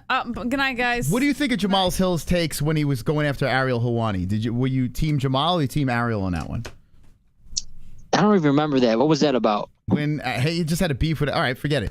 So I can understand how people could get on Jamal Hill, where he goes at the fans and starts blocking people and acting all. He does act like a crybaby on social media. I'll give you that. There are things you can criticize him for, but for it's not. You see how he acts. You acting like I'm not talking sense here. I don't know. He seems like an alright dude. Line. He's got a cockiness to him that's. But what's wrong with that? Even above and beyond that of other fighters. Like, there's a whole litter of fucking cocky fighters, and he takes it to a whole nother level than that. And I'm not out of line there. That's a fact. So you're just not a fan. So you're not a fan of Jamal Hill. Is that what you're saying? I like his fighting style. It just sometimes he needs to tone it down a bit. Just tone it down a bit. He needed a humble pie. He needed a little bit of a humble pie, and maybe this will fucking inspire him to take it down a notch, because I think he needs it. Okay. What else you got? Anything else? That's it, Bubba. All right. Thank you. This is Kevin. KKK from Chicago. All right. Guess she's gone now. Knitter Cans. Hello. What's up? Welcome to the MMA-Holes. How do you follow that up with Kevin? I have a piece of chicken in my mouth. Let me swallow. A mouthful of cock. And you have a mouthful of cock right now? No, a little piece of chicken. Okay. All right. Would you like me to take Mike instead, or I see Mike's in the waiting room? He's in the waiting room too. Yes. No, I'm fine. Oh my God, that card was so good. Mm-hmm. Oh yeah, I added both of you to the stage. Might as well have you both on. No. Oh, where did Ann go? Oh, what the? Go ahead. Wait, we lost Ann. What is happening? Oh, there you guys are. Okay. Hey. Oh, geez. Now you got to turn. Someone's got to turn those down. Mine's down. Anyway, I was trying to say, I couldn't even sleep that night after the fights. Yeah, I was just like, oh, I'm on Twitter and everything else. I was just so excited. Yeah, right. I mean, especially after that BMF fight, and Alex Pereira with the knockout at Hill. I mean, there was some big moments in there. Like we kind of needed the Zhang Weili fight to happen to kind of pull us back. Could you imagine they're all bangers? You know, if maybe Aljo's fight and Zhang Weili helped us enjoy the other fights more. I don't know. Yeah, and like everybody was saying, pretty much the Gaethje and Max fight. Everybody was so up and so excited and everything. And then I don't know, Sanofi was there. Someone I talked to too said everything was like everybody didn't have any more energy. You know? Yeah. They weren't as loud, but man, those are some good fights, man. I'm not going to forget UFC 300 for a long time. Yeah, this is going to go down in history as one of the best for sure. I got like eight picks, right? So, you know, I wanted Miller to win. I probably shouldn't have picked him, but yeah, I know, right? Yeah, that might have been more of a fan pick by me as well, but yeah, Bobby Green battered him. Yeah, he sure did. I was like, God, could it be any more beat down? And Oliveira, man, I wanted him to win. Charlie Olives. Yeah, I want him to win too. But I tell you what, Sarukian's growing on me, even though his fighting style, you know, when they start grappling and crotch sniffing and all that stuff, it could get boring. But Sarukian is one of those guys that, you know, they are trying to look for finishes. Is he my favorite? No, but he seems like a cool dude, so I don't know. We'll see what happens. Yeah, and like you said that night with all the bonuses and stuff, so I think everybody was trying their best to get a knockout sub, make it exciting, you know. And then Max ended up getting he got like $600K, right? Oh yeah. You know what I didn't bring up? I should have brought this up. Sarukian fighting with the crowd. Like he might actually get like sued. You know? Like he was literally throwing punches on the walkout to Charles Oliveira. It's kind of interesting to see. Sarukian has this like switch that he flips on and off where he's like the nicest guy in the world, very polite, soft-spoken. He'll let fans talk shit. He's still soft-spoken. But then there's like this animal when he goes to the cage that just gets turned on. It's pretty wild. And to see him trying to fight, did you see him trying to fight with the fans? I probably saw a little bit, but not paying too much attention. But I saw a little bit of it. Yeah, it was nuts. It's funny when they try, but it's just fucking wild, man. Yeah, and they got Charlie over there. He's just so sweet and so nice. You know, goes over and gives the hugs to the other corner. And you think Charles Oliveira might be gay? I know he's in relationships and everything like that, but I think he might go both ways. What do you think? I think he might swing. Probably a quick blowjob. Yeah, I think he's blown a guy, right? In Brazil, you know, hey, it was a slow night. Yeah, to each his own. Yeah. They all got their blonde hair. They all got the same blonde hair. I think he sucked Sarukian's dick after the fight. I think he might have gave him a hand job during the fight. They were all over each other. I don't know. Yeah, they were. Yeah. But yeah, I can see that. And you know, people don't like Bo Nickel. Uh-huh. But I like him. Okay. You know, yeah. I think he's gonna do good. He's excited. I don't think he's boring. Yeah, you know, he's probably gonna submit a person. But I can't get away from those redheads. Okay. Is it an attraction thing, or like what is it? You like the way he fights? What's the thing about Bo that you really like? I like the way he fights. I think it was kind of weird that the Contender Series, when all the other ones got picked, hey, you won. You can go. You got your contract. And then he had to go in and do it again. And he did, you know, the same thing. I just thought it was kind of BS, but whatever. Yeah. I mean, he's an athlete. He's good. I think he's going to do good. I don't think he's a pushover. Okay. Listen, he seems he seems very talented, and we know what he can do wrestling. I would like to see some more competition, and who knows? I mean, maybe too. He's still young, so who knows? Maybe when he gets on the mic, things will change up, and he'll be someone I start rooting for. But right now, I'm not quite there yet. I don't. not quite there. Not there yet. Speak of young, Kevin, you're a nice guy, but when you go to, like for me, if I go to a concert, I don't want peace and quiet and all this other bullshit. I want the very first note. I want to be fucking nuts. That's the adrenaline that they put out. That's what Moss was trying to say. You don't want to be like, they're like your grandma's watching like fucking Perry Mason, dead ass fucking quiet. They're trying to sell themselves. You don't want to act like a dickhead, but you want to sell. Just like when Ann and I with our business and Moss, he's selling a business, and you want it to be fucking loud and to get views and make some fucking money. Obnoxious without being a dickhead. Listen, I thought Hill, the whole lead up, I thought it was fun, man. I thought he made it interesting, and he brought out. Yes, I used to watch Perry Mason. He brought out the beast. I am old. He brought out the beast in Pereira too. That's the thing. Like he brought out the animal in Alex Pereira, which made it more exciting. It backfired on Jamal, but I mean, I don't know how you can how is that what you criticize? Out of all things that you can criticize about Jamal Hill, maybe being a crybaby on social media, fine. But hyping up a fight, getting amped up, that's weird, man, to criticize that. It's the oddest thing to go at him for. But regardless, he got finished anyway. It was great. And then he got, boom, slept right there. Yeah, you got what you wanted, right? So, I wanted her to win. And, of course, I didn't have knockout first round. And I knew Zhang, of course, would win. That was kind of like you said. Blue dog, you're the best. Like you said, all the fights were good from the first one all the way through. It's like I don't think anybody could have been bored. Sonochi definitely picked a good one, and I can imagine being there with all the crowd and everybody. Yeah, someday maybe I might go to one. You've never been to one? You never been to a fight? Thank you, End of Days. Not UFC, no. Oh, boy. And she's been to a cockfight.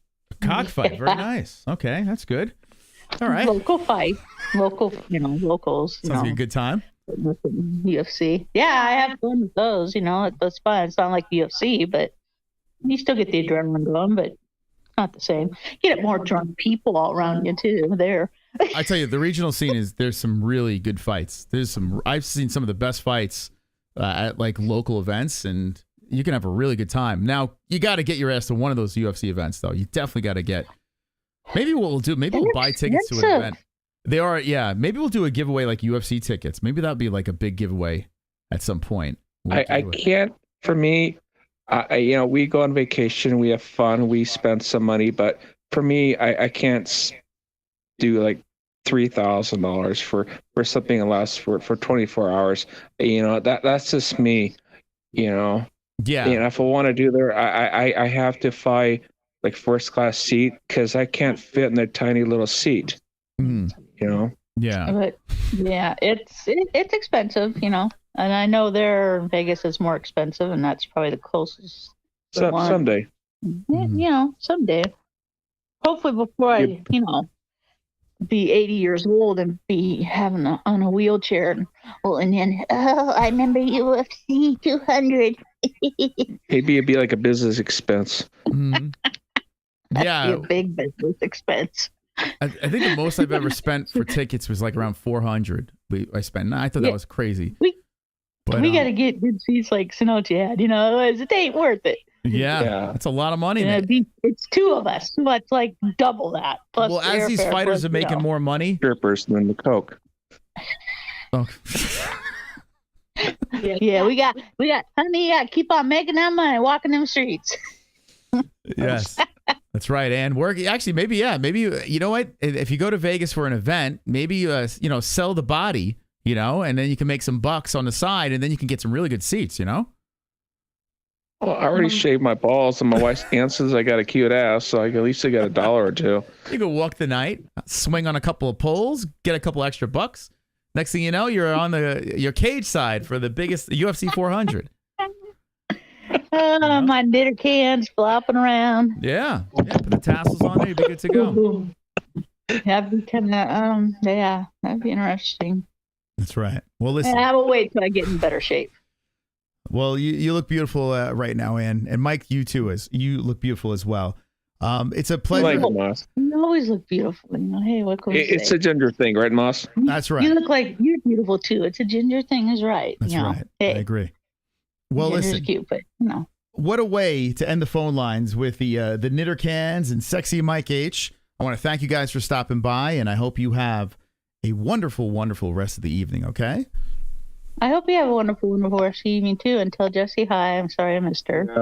Yeah. But that's okay. And your kids, like I said, they're growing up so much and it's so big. They are. So happy for you. Thank you. I appreciate that. All right. Yeah. Thank you guys for Gotta stopping meet by. up someday. Okay. Yeah. Well, yeah, it's happening. Yeah, we're definitely gonna be doing a meetup. Hopefully this year. All right, guys. We'll see you later. All right. Love you. There's the knitter cans and sexy Mike H. Much love to the hills. Wow. All right. That's that. We did a 2-hour and 40-minute stream. Why did we do a 2-hour and 40-minute stream? Because D-Rest is a fucking savage. Everyone that dropped the donations, really appreciate you guys supporting the program. If you did not hit the like button yet, please hit the like button in the comments section below. Let me know what you thought about the great UFC 300 event. We'll be live this Saturday as well for the Garcia fight against Haney. We'll also be, uploads will be popping up. If you did not see the Pereira's overrated video, go dance your way over to that video and spike up the algo. Hit the like button on that. Put some comments, good or bad, I don't care. Just enjoy the content. We're trying to pump out as much as possible with the limited time we have available. The website is this close. If you want to be a tester, Discord. But this close. We're very, very close to launching this thing, and we're very excited about that. And that's pretty much it. What a show tonight. I had a blast talking to you guys. Thank you for calling in as well. And thank you to the members as well for being a member of the greatest channel in the world. If you watch it on the replay or if you're like, do I want to be a membership? Yes. The answer is yes. It's $3 a month, for God's sakes. Hit the join button. Let me see you in the chat stand out. And remember, guys, this is very, very important.